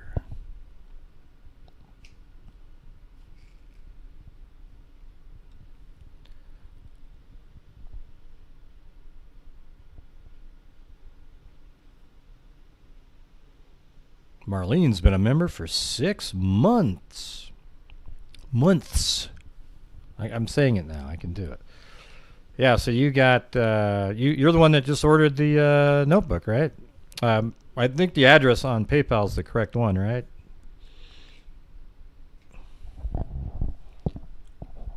Not sure what the ETA is on, but I'm just, as soon as I get them, it'll take me a few hours to, I've got like 18 or so ordered. Everybody wants the blue. That's not really blue there, but man, it sure could be.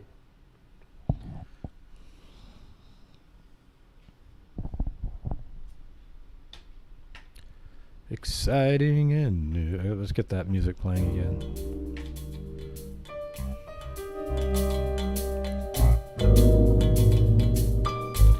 Today's witnesses are brought to you by Paint Drying. It's a new company that literally has video live streams of paint drying on walls. It's absolutely incredible, people. You should check it out. It's called www.watchpaintdry.com. I wonder if that actually exists. I bet it does.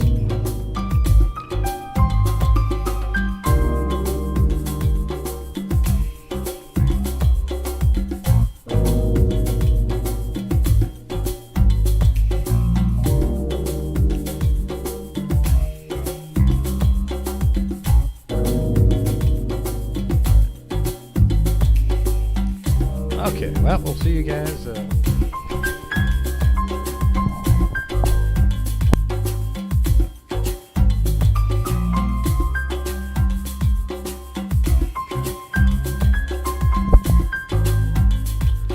Actually, thanks everybody so far. Tracy Seamer, Tracy, Phony Pin, John Dunn, Crimzeek, Chera Doopy, Teresa Murray, Jay Tharp, Junipers, Tarot, and Magic. We don't believe in that stuff here, but she knows that. At least I do. Kelly S., God's Child, a.k.a. Reba, as in Reba McIntyre. Shimona V., Heather B., Kathy Chapin, Danielle, Andrea L., Robin, Jamie, Tina Susser.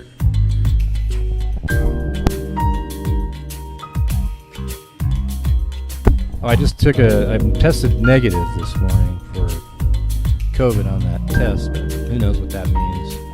I'm now done with my last Plaxo so I hope I'm not one of the rebound people, but we'll see.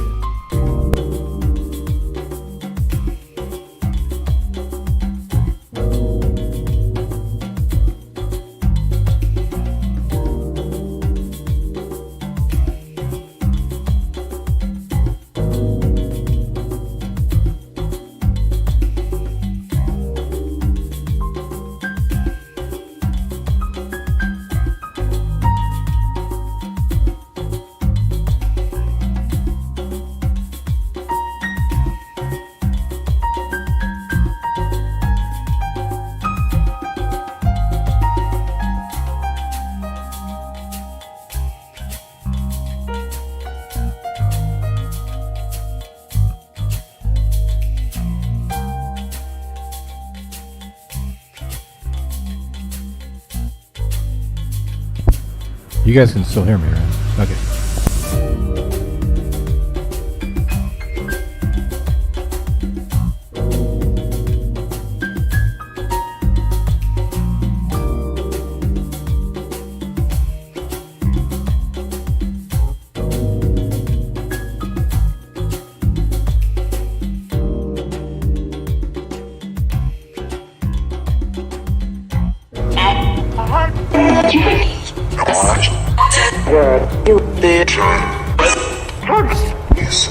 Killing it, little buddy.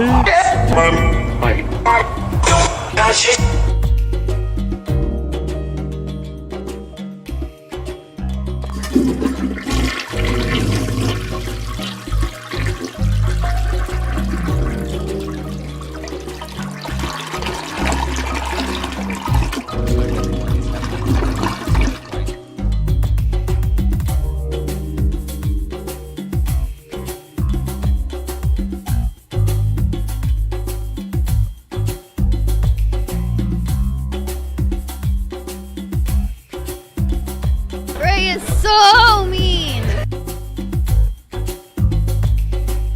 Huh? Ray is so mean. Huh? It's a house! Bitch, please.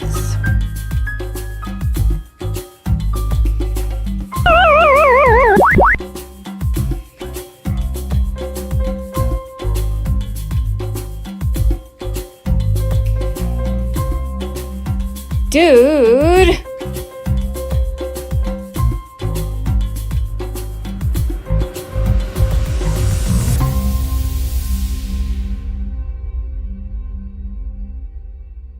Huh? It's a house!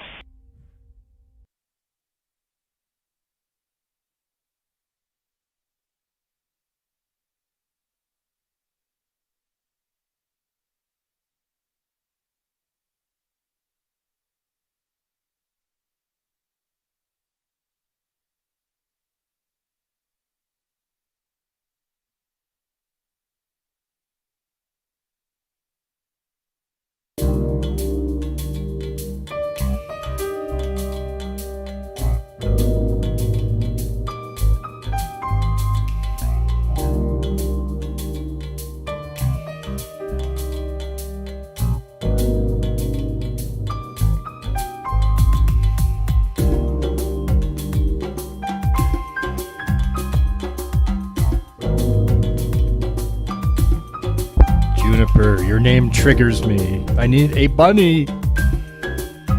You're not really a Thor. I just hate saying it, your name on there. I do not condone tarot cards, okay? Nor EVP readings, or spirit boxes, or psychics in general. Oh, that's pretty funny.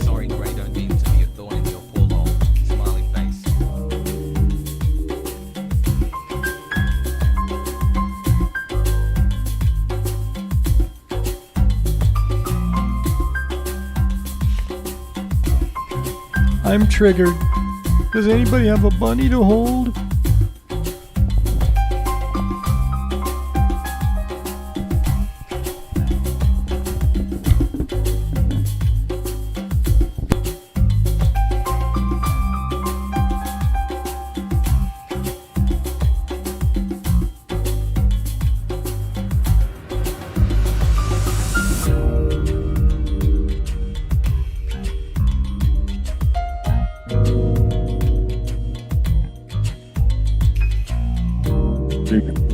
stand to remind you, sir, that you're still under oath.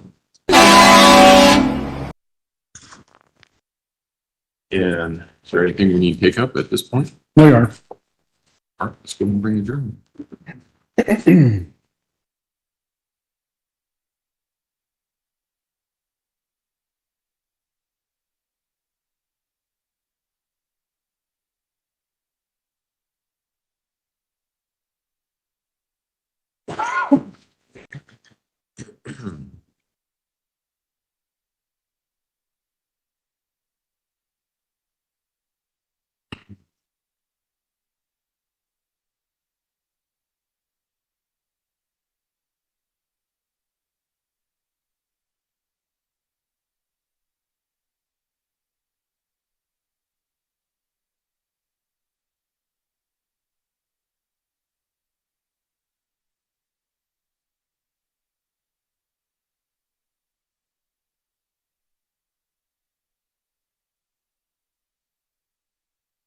All rise for the jury, please.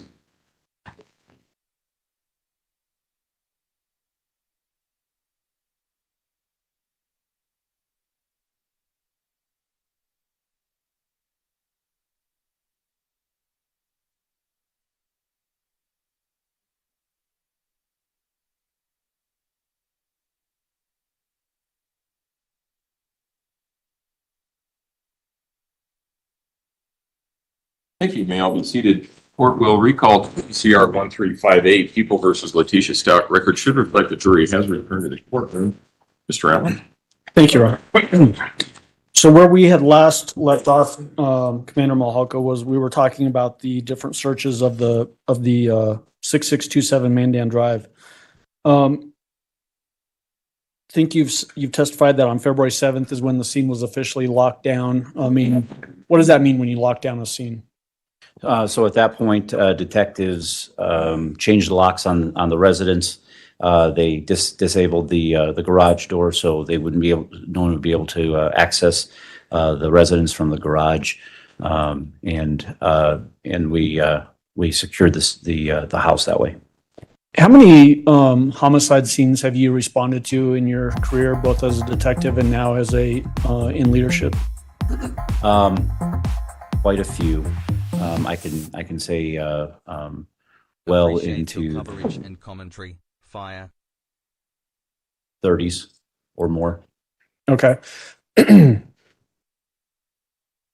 your experience as a detective and in command, if you have a homicide with no body, does that create some difficulties in an investigation? Absolutely, it does. In what way? Oh, without a no body homicide, it's very difficult to present probable cause that a homicide occurred. And so for the investigators, it takes a lot more time and effort to show beyond or to show a magistrate that there is probable cause that the death of someone occurred. Could there be a reasonable explanation that the person is just missing and not actually dead unless you have a body? That is a possibility. So that's one of the hurdles in a no body homicide investigation that you have to overcome, because it could just be someone that was missing. Period. In your experience, both as a detective and then in command level, is there a lot of evidence that you can derive from a body that's had some violence carried out on it? Yes, there's obviously physical evidence, the method of death, potentially a generalized timeline, and depending upon what evidence is found on scene, that could produce multiple leads. When you respond out to a homicide scene and a body is still on scene, is it very typical to find bodily fluids on the scene? It is distinctly possible, yes. Like blood? Mm-hmm. You have to say yes or no for the court. Yes, I'm sorry. Yeah. Potentially body tissue even? Yes. Are those things helpful to drive where an investigation goes and how it develops? Yes, it does help us with determining method, and dependent upon the scene, that evidence can also help lead us to potential directions and suspects. Did you, in fact, ever go to 6627 Main Dan Drive yourself? I did. Did you see things inside that house that led you to believe, based on your training and experience, that something violent had occurred inside that home? Yes, I did. What were those things? We saw blood patterning, blood stain patterning, blood staining within the room of Gannon Stauch. When you say blood patterning, are you talking about blood stain pattern? Yes. Where was that generally located? On a wall, and I don't remember which direction of the wall, but on a wall that was near where Gannon's bed was previously located. Did you also have a chance to observe where blood had seeped through carpet and puddled onto the concrete underfloor? Yes, I did. Did it appear that there had been a fairly large amount of blood that had seeped through that and stained that floor? Yes, it appeared that there was a significant event there. Having that sort of seeping through and puddling, is that consistent with other murder scenes that you've been on? Yes. In an ideal world, if you know that a crime has been committed inside of a house, do you prefer to seize that and prevent people from going into a scene right at the very get-go? Yes. Why is that? Because anyone moving in or out may inadvertently move evidence around or transfer pieces of evidence from one place to another. So we've already talked about the phone call coming in on January 27th, and then the scene is not locked down until February 7th. So we're talking a number of days. Did you have concerns with that span of time from a command level and from your experience about that scene being compromised at all? From the time as the investigation unfolded, I believe that the investigative teams were acting appropriately and searching for the evidence that was necessary. But as additional information came to light, that caused us to have to go back. So as of February 7th, we determined and realized that the scene itself needed to be locked down, which is what we did. As this case developed and days after days rolled along, did it become less likely that Gannon was going to show up alive? Yes. Were you developing investigative leads that were acted on and evidence being found, like on the S-curve, like we heard from Lieutenant Sarkisian? Yes, and please remember, I mean, this was a team of investigators that was not only following leads that were generated with the defendant as a potential suspect, but we had hundreds, if not 1,000 plus tips that detectives also had to vet and determine if there was direction that we need to take on those as well. During the pendency of the investigation phase of this particular case, were there daily meetings starting with the sheriff's office, and then did that evolve eventually to the FBI's building? Yes, those meetings were sometimes once, sometimes twice per day. Were a lot of people involved in those meetings? The key investigators, again, at the same time, we still had investigators in the field, but the key investigators were there, and most of the information was disseminated that same day to the rest of the team, yes. And then was information that was passed along in those meetings acted on each day by different investigative teams, both locally and then eventually nationally? Yes. You mentioned earlier you had concerns about the defendant's behavior, and that sort of informed you as to why you wanted to seize her phone on January 29th. In your experience and training, was she cooperating with the investigation? No. Was she acting as a typical parent or step-parent would in a missing kid case? Definitely not. When we're talking about was she acting normal based on your training and experience, did you have the opportunity to observe her at different times? I did. Mainly during interview. And so during the interview on the 29th of January was the first time that I actually was able to observe the defendant.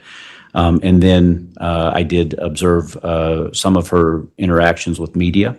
And we were also very closely monitoring social media at the same time. Okay, and so when I am asking you questions like, was she acting normal compared to other missing kid cases? Was she acting in a way that caused you any concern during the times that you could observe her, that she was not sane?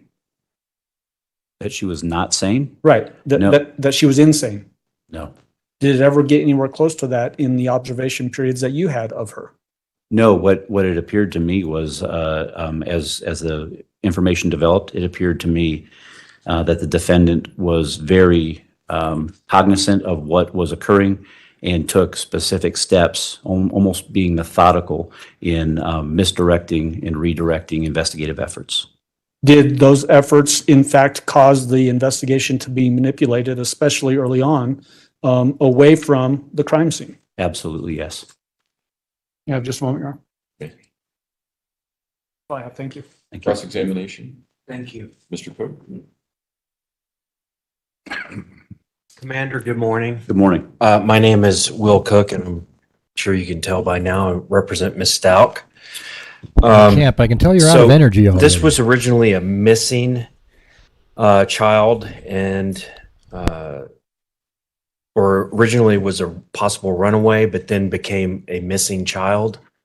What day or what time was that where this switch took place from runaway to a missing child? I couldn't give you the exact date and time. It would be within the first couple of days officially. It went from a runaway to a missing endangered. And did you make that determination to? I did. Okay. Is it just me, or are you running out of steam? Now, we watched several hours of Detective Bethel and the other detective interviewing Miss Stauch and saw the incident where the phone is seized by you, and we saw that on video. When you say she held it out, did you ask for the phone or did you just grab it from her? I believe that I had asked her if that was her phone and if I could see it. She held it out slightly. I took control of it, and at that point, she clasped her hand around it, and I did physically take it from her. Okay. Yes. And this was on January 29th, 2020? Yes. Okay. Sometime in the afternoon? Yes. Okay. And this was at the, just right across the street from the courthouse? Yes, sir. The command, what is that building referred to? It's The called the headquarters? Office of the Sheriff, or commonly known as OTS. It's at 27 East Vermejo Avenue. Okay. And during the interview, you had been watching some of this interview going on in a different room? Yes, that's correct. Okay. And you had been doing some other things as well? While the interview was going on? Yes. It looked like at one point, you said in your report that you had been talking to Sergeant Rocky Hubble and doing some other things and would come back and look in and see what was going on. Would that That's be correct. a fair statement? Okay. Generally, from a lieutenant level, that is something that, as I'm being briefed either by detectives or sergeants, I would be multitasking during an interview like that. Okay.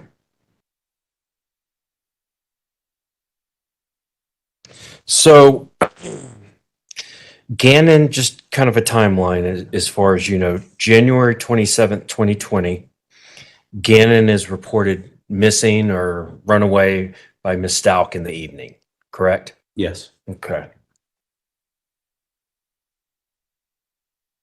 On the 28th of January of that year, Gannon's father comes back into town, and there is a meeting at a Starbucks in the evening between Miss Stauch and Al Stauch, Gannon's father. I'm unclear as to the exact timeline on that, so I'm not sure. Okay, that's fine. But then the 29th, we've already talked about. That's when she went down and did the video recorded interview, and her phone was seized. And then on February the 7th is when the seizure of the home at Mandan Drive took place. That's correct. Okay. Now, from the 29th to the 7th, which is when she did the interview, to the 7th, that's about what, 8 or 9 days that went by between the seizure of the phone and the seizure of the house? Have you done the math on that? 29, 30. I'm not very good at it, but I think 8 or 9 days. Okay. But would you say from the January 29th to February 7th, there's 8 or 9 days between the seizure of the phone at the police or the deputy's station where you took it from her to where the house at Mandan Drive was seized? Yes, and multiple warrants executed at the house as well. Okay. And you already told Mr. Allen, while it's important to have a crime scene or a possible crime scene locked down because evidence can disappear, it can be tainted, it can be destroyed, contaminated, all these other things. Is that correct? There's a possibility of that, yes. And that's why you seized the phone you testified to, because she could have destroyed the evidence, gotten rid of the phone, whatever. A lot of stuff could happen. And so that's why it was important, exigent circumstances, that you took this phone, correct? Yes, sir, that's correct. Okay. And ultimately, that's why you seized the house on February 7th, to keep evidence from leaving, disappearing, spoiling, whatever you want to call it. Once it was determined that the house was a point that we kept coming back to, and realized that the investigative efforts were very complex and were ongoing and continuing, yes, that decision was made. Okay. Now, on January 27th or 29th, I'm sorry, during the interview, you made a determination that there was exigent circumstances to take the phone, to seize it from Ms. Stauch, correct? Yes, sir. Okay. You also based that determination on the fact that she had really changed her story. And as Mr. Allen asked you, first story was diametrically opposed to what second story was, correct? Yes. Okay. At that time, you could have arrested her for attempt to influence a public servant, correct? Giving the vastly diametrically opposed stories to law enforcement. Remember, at this point in time, we also had no body, and there was concern that there were additional leads coming in. So there was a possibility that was a concern. Yes. Okay.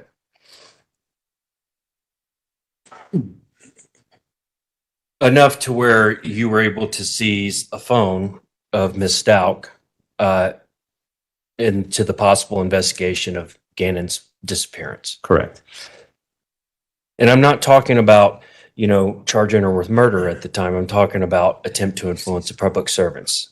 Sure. Why didn't you charge her then? You said in your report that we believed she was giving false information. I believed that this went into the calculus about making your decision of seizing the phone. Why didn't you just go ahead and charge her with something then and arrest her? What would that have gained for the actual investigation into Gannon at that point? Well, it would. I can't answer the questions. Okay. So, I mean, if that's just a rhetorical question for the jury. So, more of a clarifying question as to where That you're was going hilarious. with that. I'm trying to. I would like I to mean, help with that. how many times have you heard that, where somebody asks the attorney well, a question? And he's like, "Wait, I can't." Commander, there's information that Oh, God, that's great.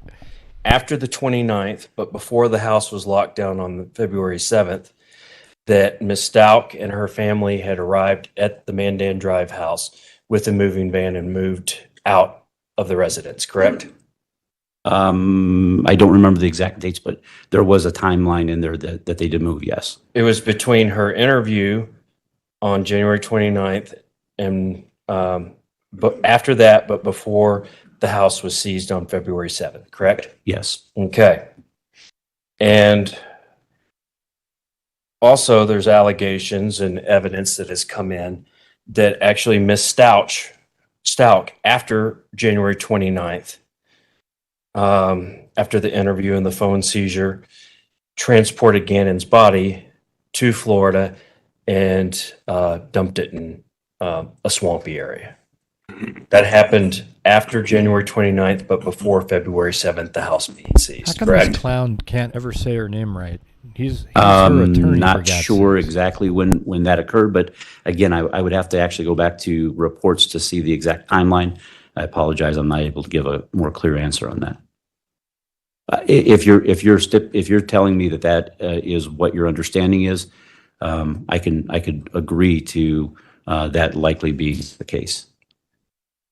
If she had been arrested on January 29th at the police station when the phone was seized, then she would have been in custody and not had the opportunity the first week of February to dispose of Gannon's body in Florida, correct? I can't make that determination, especially within our jurisdiction. A false reporting is actually a misdemeanor crime, which you would be served a summons, and so she would never been arrested and placed into custody.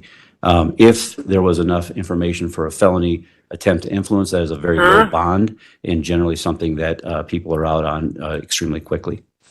But attempt to influence, this would have qualified, and it is a felony offense. And she could have had a bond set much higher if it was an attempt to influence as part of a high-profile murder investigation. You could have asked for a higher bond, correct? Again, I believe that at this point in time, you're making an assumption that on January 29th, we were able to prove or have more than a suspicion that Gannon was murdered by his stepmother. So I think that's reaching. All right. Can I have just a second, Your Honor? You may, go ahead. That's all I have. Thank you. Redirect. So just to be clear, did you seize the defendant's phone? I did. I'm kidding. To make an arrest in a felony case, what do you have to have? Probable cause. What does probable cause mean? Probable cause is a set of circumstances that would lead a reasonable magistrate or judge, or even to believe that a crime has occurred and the person that you're arresting committed that crime. Can you arrest somebody on mere suspicion? No. Can you arrest somebody just because a child is missing? No. Did you have probable cause on January 29th to arrest the defendant? No. When a arrest warrant was issued in early March of 2020, is that when probable cause had been achieved and an arrest warrant issued? Yes. Did that unfortunately not prevent Gannon's remains from being transported from Colorado to Pensacola, Florida? Unfortunately, it did not. The fact that Gannon's remains were found 1,300 miles away from Colorado Springs, was that indicative of a very calculated move by whoever moved Gannon's remains from here to there? I believe it was. Requiring driving on lots of roads and following laws. Absolutely, and ensuring that the transport of a human body was concealed extremely well from anyone who may have had contact with that person. In the fact that, were you familiar with the location where Gannon's remains were ultimately found? I wasn't personally familiar with it, but yes, I do know where it occurred. Okay. The fact that his body was found thrown over the edge of a bridge, is that also indicative of somebody trying to hide valuable evidence in a homicide investigation? Especially 1,300 miles from the reported missing location, yes. Okay, thank you. That's all I have. Do any of the jurors have any questions for Commander Mihalko? All right, Commander, you may step down. Thank you, sir. Thank you. Prosecution, call you next witness, please. Oh. Alyssa Berry-Scherer, Your Honor. Just put it right there.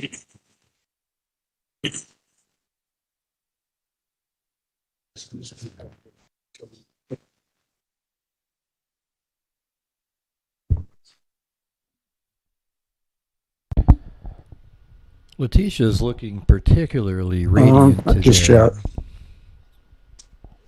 Ma'am, would you step forward, please, and raise your right hand? You swear affirm the testimony about to give in this matter will be the truth, the whole truth, and nothing but the truth. Yes, Your Honor. Go ahead and seat in the witness stand. Please watch your step as you step into the stand.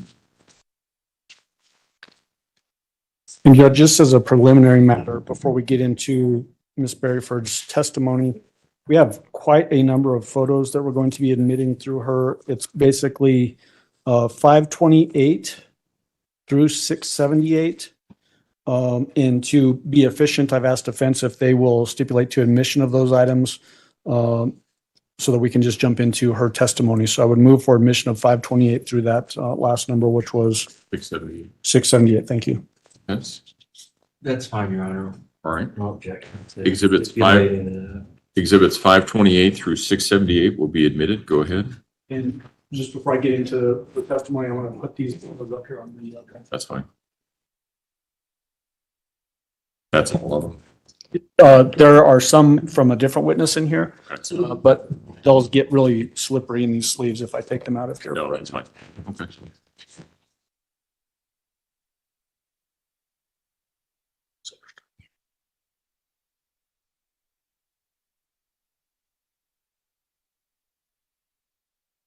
Good morning. Good morning, ma'am. How are you doing? Good morning. I'm well. Will you please introduce yourself to our jury and then spell your first and last name for the court reporter? My name is Alyssa Berry-Scherer. B as in boy, E as in Edward, R-R-I-E, S as in Sam, F as in Frank, O-R-D. Ms. Berry-Scherer, what do you do for a living? I am a senior crime scene investigator and the technical unit lead for the crime scene unit for the Colorado Springs Metro Crime Lab. What does a senior crime scene investigator do? A senior crime scene investigator has all of the same duties as a regular crime scene investigator, only we have the opportunity to also study and practice an additional forensic discipline. What education do you have that allows you to do your job? I have a bachelor's in chemistry with a criminalistics concentration from the Metropolitan State University of Denver.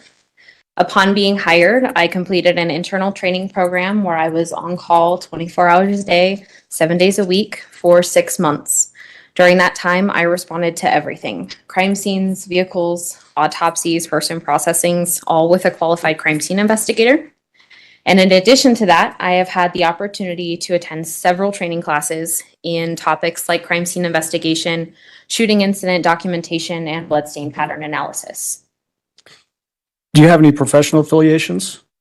Yes, I am a member of several forensic associations, to include the International Association of Identification, otherwise known as the IAI, and the International Association for Bloodstain Pattern Analysts. Do you also participate in continuing education to make sure you stay sharp and abreast of any new developments in technology or training? I do. Tell the jury about some of that stuff. Over the last couple of years, I've had the opportunity to attend a couple of conferences put on by these associations. So I attended the International Association for Identification Conference, as well as the International Association for Bloodstain Pattern Analyst Conference, which is really a good opportunity for kind of a meeting of the minds, because a lot of people will bring research and new emerging technology and present it at these conferences. Have you testified as a court qualified expert witness? I have. How many times? 20 times. In what disciplines have you testified as an expert? Crime scene investigation, crime scene processing, evidence collection, trajectory documentation, and bloodstain pattern analysis. Okay. In what jurisdictions? The fourth judicial. So El Paso and have you also done Teller County or just El Paso County? Just El Paso. Okay. At this time, I would move to qualify Ms. Berry-Scherer as an expert witness in bloodstain pattern analysis pursuant to her qualifications. Defense? No objection. Witness will be so qualified. Go ahead. I want to lay some groundwork through you so that we have some understanding as to what we're talking about. Do you typically use Blue Star in your crime scene processing and development of bloodstain pattern analysis? Does Blue Star get rid of DNA? It's not used very often in bloodstain pattern analysis, but we do use it frequently when we have an indication that the bloodstains may have been cleaned up, because it is a search tool for those latent or hidden bloodstains. Does latent just mean hidden? Yes. Okay. Do you use low light photography when you're using Blue Star? Yes, Are you familiar with the phrase road mapping technique? I am. What does that mean? Road mapping is a technique used to document bloodstains, especially when a bloodstain pattern analysis may be conducted later on down the line. What it entails is a lot of extra documentation. We're going to identify specific pattern types for those bloodstains, and then add in a lot more directionality and scales when we're doing the documentation itself. When you say pattern types, what do we mean by that? So bloodstain pattern analysis is based off of a series of different pattern types. And what I mean by that is different mechanisms can produce different appearing bloodstains. And based upon the appearance of those bloodstains, the size, shape, location, distribution, orientation, it can tell me different things about what may have caused those bloodstains to be deposited. Okay. And so tell the jury about, I guess, some of those different types. For instance, a transfer blood stain. What does that mean? So a transfer stain is going to be when a bloody object comes into contact with an object that does not have blood on it, therefore transferring that blood from one thing to another. So if somebody had blood on their hand and touched a table and wiped it, would that be a transfer stain? Correct. What about expirated blood stain pattern? So expiration refers to blood in an airway. It is indicative, or you can tell that it's expiration if there are air bubbles within the blood, if there is maybe a little bit of extra liquid to it, like spit, saliva, maybe nasal mucus. But you have to have an injury to the airway in order to classify it as an expiration stain. So correct me in my terminology here, but if there's like an arterial bleed where blood is spurting, what kind of stain would that potentially cause? That would be a spurt stain. Okay, so tell the jury about that. So arterial or arteries are very unique because they're very pressurized and they're very high volume of blood, which means that if an artery is nicked or severed, we're going to have a very high volume of blood that's ejected under pressure. So this is going to create a very unique blood stain. Typically, what we're seeing are very large circular or elliptical stains with a lot of volume in them. If somebody has a heavily bleeding head wound and is laying, say, on the floor here, and it's seeping onto the floor, what kind of stain would that be? Depending upon the surface of the floor, it would either be a blood pool where the blood is just flowing out and it's only gravity is acting upon it. Or if it's a porous surface like carpet, it's going to be a saturation stain. So if you think of, you've got a spill on your counter and you take a paper towel and wipe it up, and that liquid seeps into the paper towel, that's saturating the paper towel.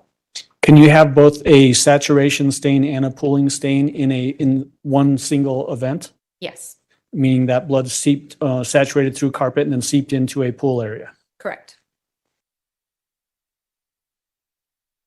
How useful is bloodstain pattern analysis in a criminal investigation? Bloodstain pattern analysis is typically used when we don't know what happened. Because there's information that can be gained from bloodstain patterns, we typically employ it when we need to know what the story was, or if what our witnesses are telling us doesn't match up to what we're seeing on scene.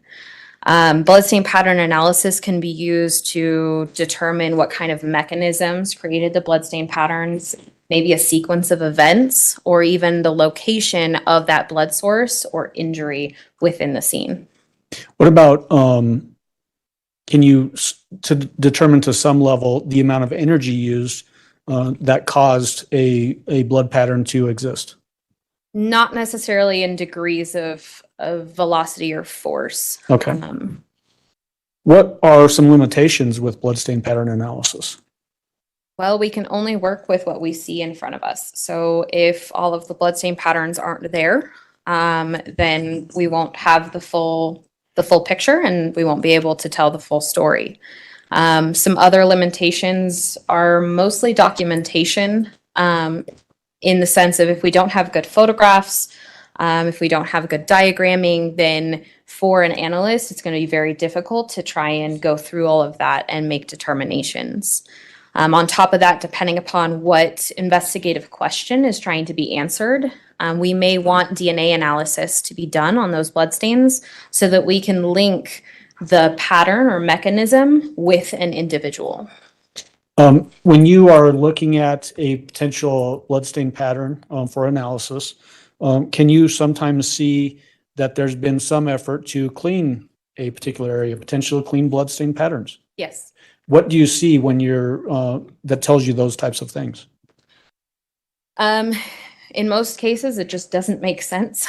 But the blood itself, once it's dried, is actually very hard to clean up. It doesn't just wipe up very easily. And so that blood becomes more dilute, more transparent, lighter in color as you attempt to clean it up. And the well-defined edges of those bloodstain patterns start to blur. So that's an indication that it's been altered in some form. If, say, we're talking about a wall and there's a high volume of blood on a wall, and then water or some cleaning agent is added to that blood stain, will that cause the blood stain to actually run down the wall? It can. Can it cause it to run behind light sockets or switches or anything like that? Absolutely. Can it cause it to eventually pool on a flat surface below that particular wall? If enough liquid is applied, yes. Can you actually sometimes see any wiping marks or what would appear to be wipe marks on blood stains? You can, yes. Are there any other things that can sort of go along those same ideas of indicative of cleaning a bloodstain pattern? Not necessarily. That I think pretty much covers it. And it wasn't a trick question. I just truly didn't know. You talked about in the limitations portion of it that if information is missing, does cleaning a blood scene remove information that would have been helpful if it had existed at the time that you show up? Absolutely. I want to talk specifically now about the case that you're here testifying on. How did you become involved in the investigation into Gannon Stauch's disappearance? I was initially requested to respond on February 3rd to the El Palmar Youth Sports Complex to investigate a potential clandestine grave. So the El Palmar Youth Sports Complex down south, not too far from the sheriff's office, correct? I mean the jail, I should say. Correct. Is it typical to respond to those types of scenes if you don't know where a body might be? Yes. Did it turn out whether this clandestine grave was associated with this case or not associated? It was not associated. So how do you know that? Because it ended up just being a pile of dirt. Okay. And then what else did you do? Did you get request to go out to the actual home on February 5th? Yes. What was the nature of that request? I was requested to respond and document visible blood stains that were found within the residence. And what was the address of that residence? 6627 Mandan Drive. Tell the jury, you don't just jump in and start going crazy, do you? No. So tell the jury what the process is when you first arrive at a scene like at this 6627 Mandan Drive. Whenever we respond to process a scene, we are always going to get some sort of briefing from the detectives or law enforcement personnel present on scene. That's going to kind of give us some information, maybe what we're looking for. They have, at that point, hopefully conducted interviews, so there may be some critical pieces of information. Once we've gotten our briefing, we're going to conduct a walkthrough where all we're doing is getting our bearings, looking through the scene, kind of developing our plan of attack on how we're going to process the scene. After that, we're going to process the scene from the exterior, moving inwards, using the least intrusive methods and going more intrusive as we progress throughout the scene processing. So when you say least intrusive to more intrusive, is that basically you start out with a wide aperture and then you really get tight focus as you start to get into specific things that are of importance? In some cases, yes. Okay. So what was the focus of your processing on February 5th? February 5th, I was solely focused on the southeast basement bedroom and the visible bloodstains located within. And we've already got the photos up there and admitted, again, a big number of items, 528 through 678 in the binder sitting in front of you. Did you take all of those photos? Probably.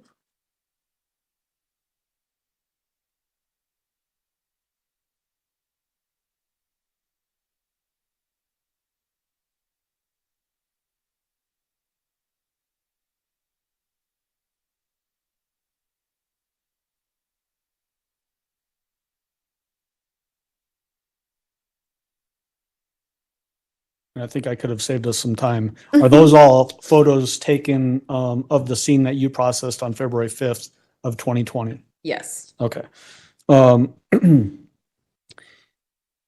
Did the bloodstain pattern that you were examining on that particular day include two walls, baseboards, and floor area? Yes. Which general walls are we talking about for your processing on February 5th? The south and the east walls in the southeast corner of the room. Okay. Do you somehow label the different areas so that you can keep track of which areas you're talking about or taking photographs of to document them? Yes. How do you do that? In this case, I chose to label all of the stains found on the walls under the identifier of A. So every stain was A1, A2, all the way up to 854. And then the baseboards had the identifier of B, and I had B1 through B5. And then did you also, and so do you do that with a placard? Do you actually put a placard of placard A on certain surfaces, placard B on certain surfaces? Yes, Did you also have a placard C? I did. What was placard C? Placard C was a potential blood stain that was located on the window screen in the room. Okay. When you're processing a scene like this, is it typical that you might also take swabs of different samples? Absolutely. Why do you do that? We will take swabs so that when we're documenting it, and if they're then later on down the line, we can say, hey, this stain was this person. Okay. How do you do that swab process? Depending upon the size of the stain, we're either going to use one or two basically Q-tips. We're going to wet it with distilled water and rub it against the surface to pick up the substance.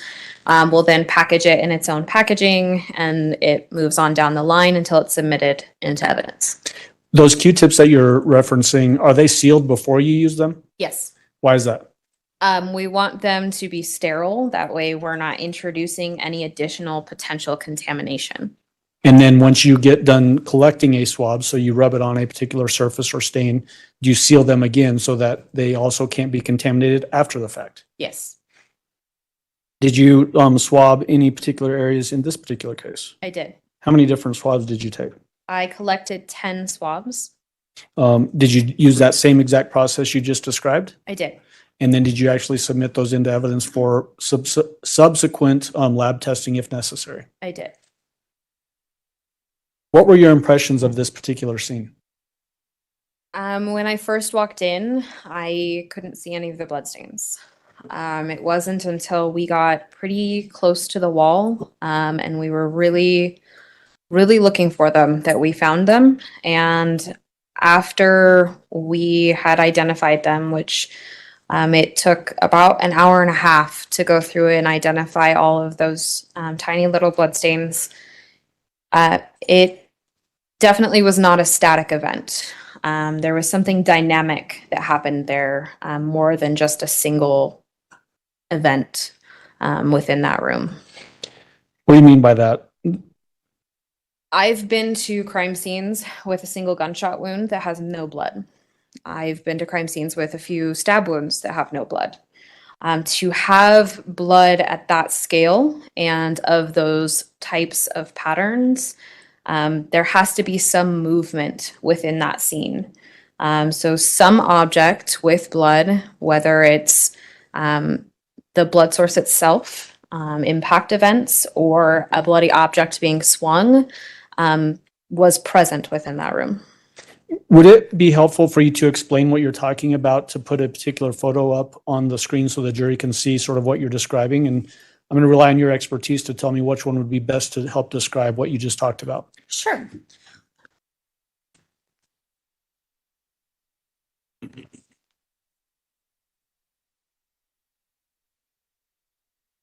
Have we seen photographs of the wall prior to labels? Not with labels, no. Not with labels, okay.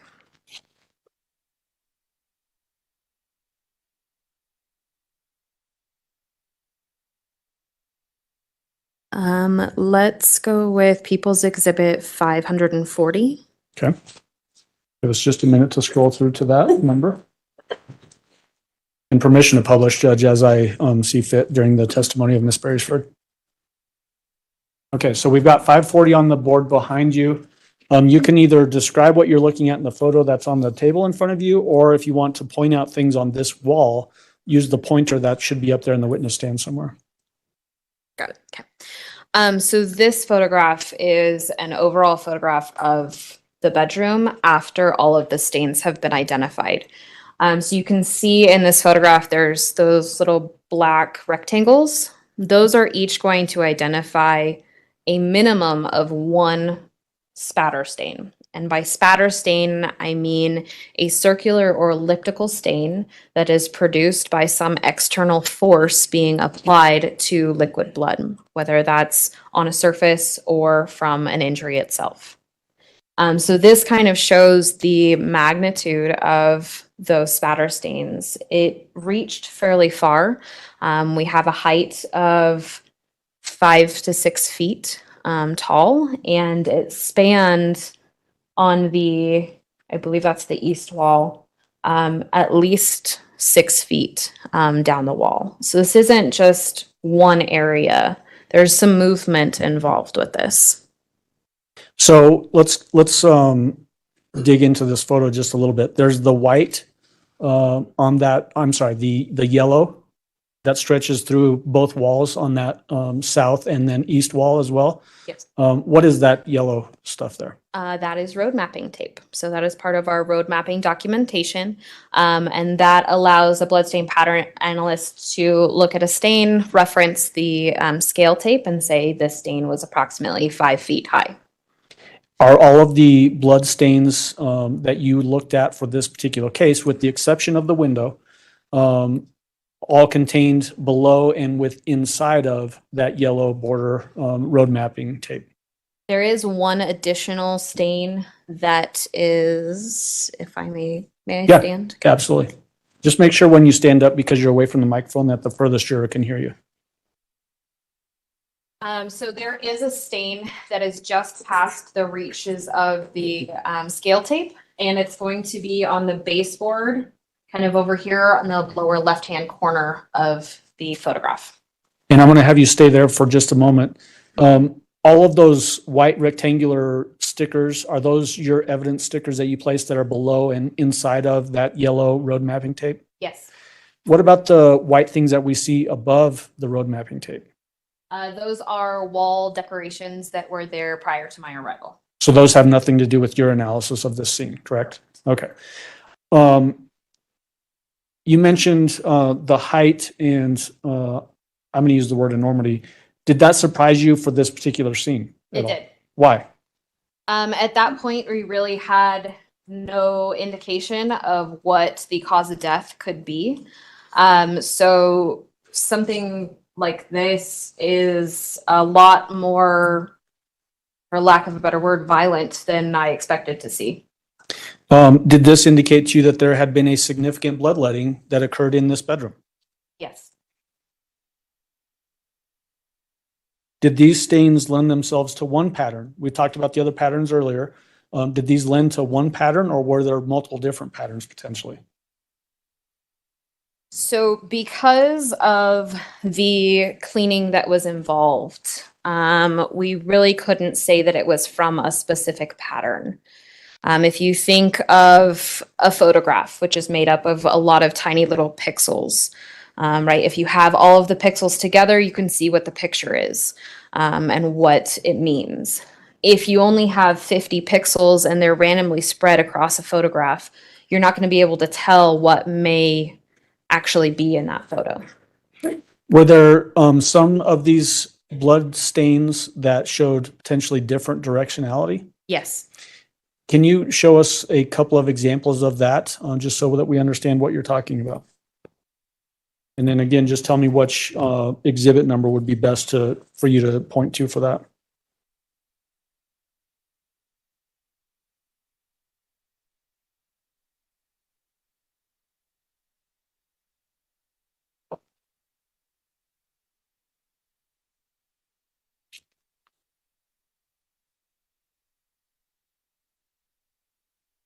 Exhibit 572. Okay, so let's publish 572.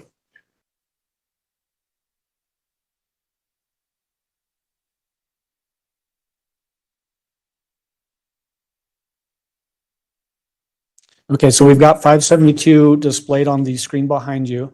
And again, if it's might be best to just stand up and point to different things so that the jury can see what it is you're talking about. What is it that we're looking at in 572? So in this photograph, there are 3 or 4 tiny little spatter stains. So these are going to be this one here down at the bottom. We have 2 near the scale sticker and then 1 a little bit farther out. Now for spatter stains, especially elliptical spatter stains, we can usually tell directionality based off of what we call the tail. So as blood hits a surface, it's going to elongate, and then kind of what's left over is going to create what looks like a tail, and that's going to tell us the direction it was moving. In this specific photograph, we have a couple of different directionalities. So this lower stain is going to have a downward directionality. You can see it comes to a point there at the bottom of the stain. That's going to be the tail. This stain up here closest to the scale sticker has an upward directionality, and it's upward from left to right. And we can tell that by the tail that's at the upper corner of the stain. When we have these types of photographs and blood stain patterns existing in a scene where there's different directionalities, what does that tell you as an expert in blood stain pattern analysis? That tells me that there's probably more than one event that's happening to produce these stains. Was there evidence in this particular scene that there had been efforts to clean up the blood staining that was on the walls and baseboard? Yes. Can you point us to some photographs in those photos that are in front of you that will help us understand what you mean by that?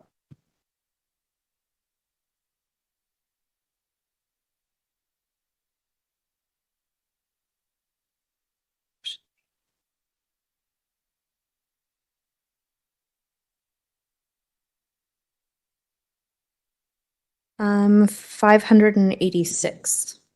Okay, so we're going to put 586 on the board behind you.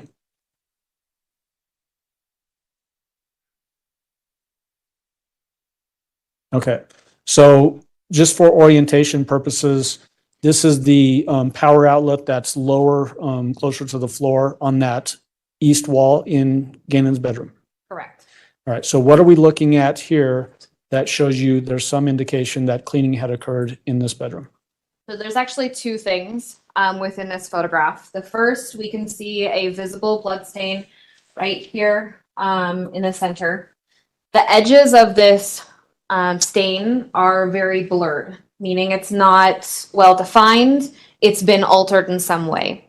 So it's probably been cleaned. At the same time, we have this line here, kind of in between the socket and the sticker scale, that is a diluted blood stain. If you think of when you're moving your furniture after you've been walking around for a while and all of a sudden you realize how dirty your carpet is because you're looking at the nice clean carpet versus the dirty carpet, same theory. We have the section of wall that was covered by the plate that is clean, and the line that defines that diluted blood stain right next to it. Is there also some potential blood staining sort of on that outlet in the screw area that would hold the plate on there in that picture as well? There is. Does that also potentially lead to a conclusion that cleaning had occurred? Yes. Okay. The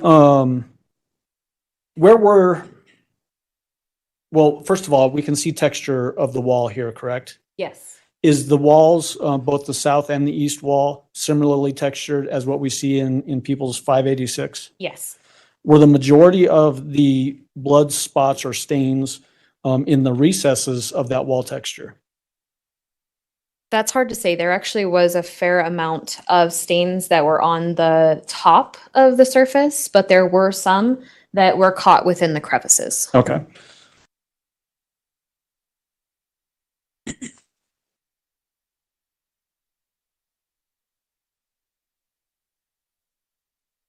Some point, did you go back out to this particular scene with a person by the name of Tom Griffin? I did. What was that for?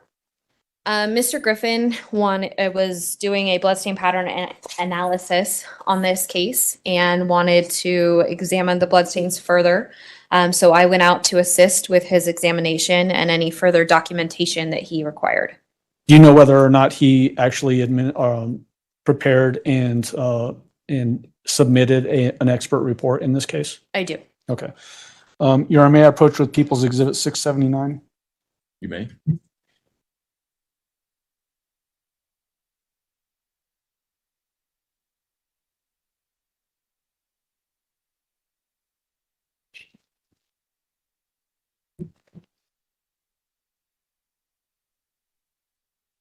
Show you what's been marked as People's Exhibit 679. I'm going to rely on your intuition here. Can you tell what People's Exhibit 679 is? Yes. How can you tell that? Based upon the barcode label that I prepared and attached to this packaging. Is this an item that you actually seized or collected while you were out there on February 5th, I think it was? No, this is not. I'm sorry, what date was it that you collected that item? I collected this on February 13th. February 13th, thank you. Is this a sheet that was collected? It is. A sheet from where? This was a bed sheet that was collected from the bedroom closet in the southeast basement bedroom. Is this the same bedroom that we've been talking about? Yes. Why did you collect that sheet? We were given an indication that there was shark print bed sheets, that we were missing the set, and so it was something that was important, and so we found the bed sheet within the laundry basket and collected it. Subsequent to the time that you collected this item, has that bag or evidence collection bag been opened by somebody else? Yes. How do you know that? Based upon the additional evidence seals, I can see that it's been opened a couple of times. Okay. To know that the item that's inside that bag is the same item that you collected back on that date in February, would you need to open that bag? Yes. Okay. There are some plastic gloves to your right, and there should be scissors there as well. It is. Going to my own gloves, because those are going to be extremely large.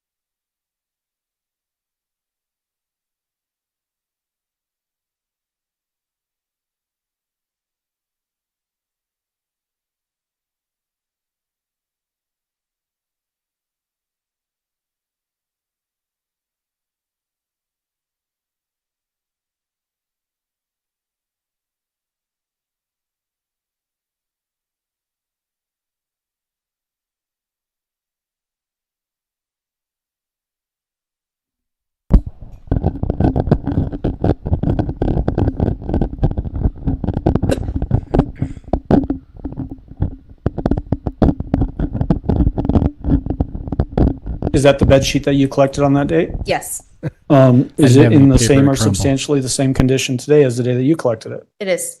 And at this time, I move for admission of People's Exhibit 679. Defense? No objection. Exhibit 679 will be admitted. Go ahead. And so Was the purpose of collecting this item just to compare it to potentially other bedding that may be found at a later date, or what was the purpose? That would be a question better asked for the detectives. Okay. I collected it for anything that needed to be done in the future. Okay, so a detective just says, hey, get that, and you do it. Yes. Okay. Can I have just a moment, Your Honor? You may.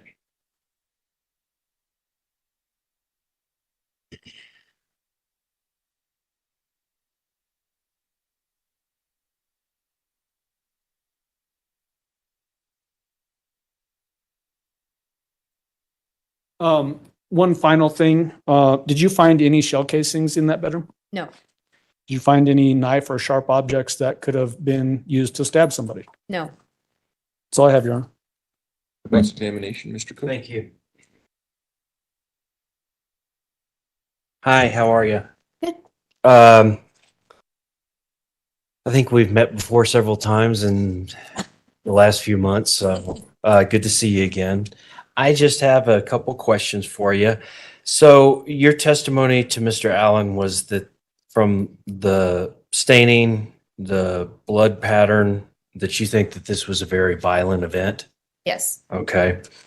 And actually that it was multiple events? Correct. What do you mean by multiple events? I think I know what you mean, but maybe the jury doesn't. What do you mean by that? Multiple events could be multiple blunt force impacts. It could mean, in this case, different mechanisms. The bloodstains that we saw were indicative of everything from a gunshot wound to blunt force and sharp force injuries.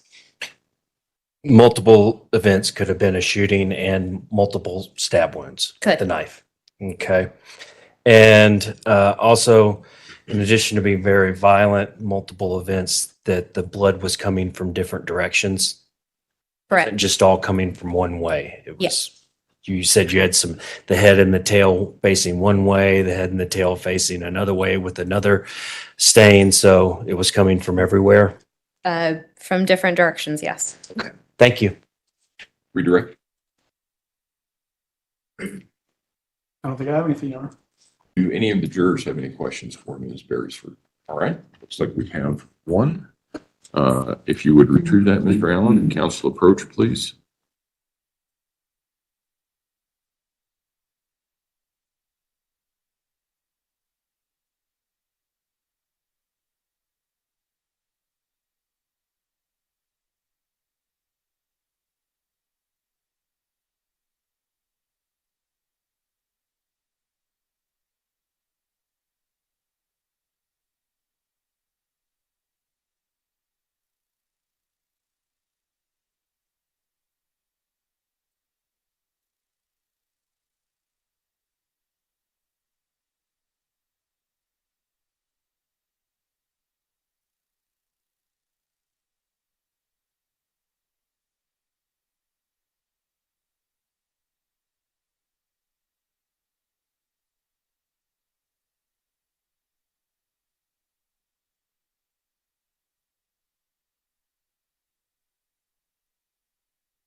Ms. Beresford, we're not sure if this is a question that is right for you or for a different witness, so I'm going to ask it.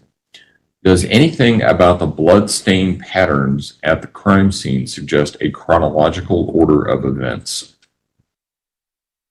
So because a lot of information was cleaned away, we really couldn't, or I couldn't tell a chronological order for any of it.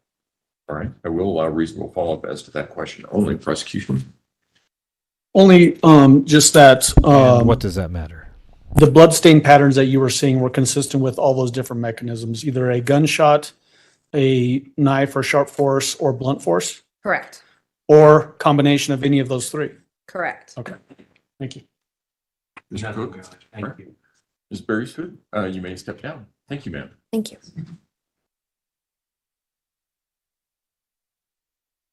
All right, ladies and gentlemen, we will take our noon recess. Again, don't discuss the case among yourselves. Don't discuss the case with anyone else. Don't do your own independent research about any aspect of this case. If we can have everyone back in the jury room a little bit before 1:30, we should be able to start right on time at that point. With that, all rise for the jury, please.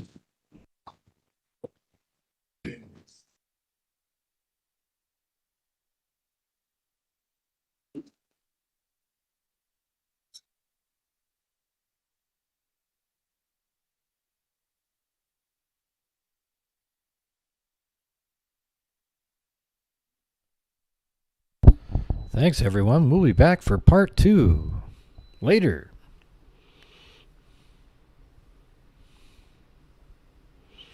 I'll probably start a stream up here. Thank you. May all be seated. Record should reflect the jury has left the courtroom. Is there You anything guys we need to can take up chat at this until point the in show. time, prosecution? The only thing, Judge, is that I'm going to, with our next witness is going to be that next bloodstain pattern analysis Okay. expert. So I'm going to be referencing the same photos again, if I can just Fine. leave those up there. Yeah. And that's all I think I have. And the, I think I know the answer to this, but I want to ask with respect to the bed sheet, do we have any issues with respect to the other issues we have with other evidence in the No, case? no. Okay. No. All right. Anything from defense? Yes, sir.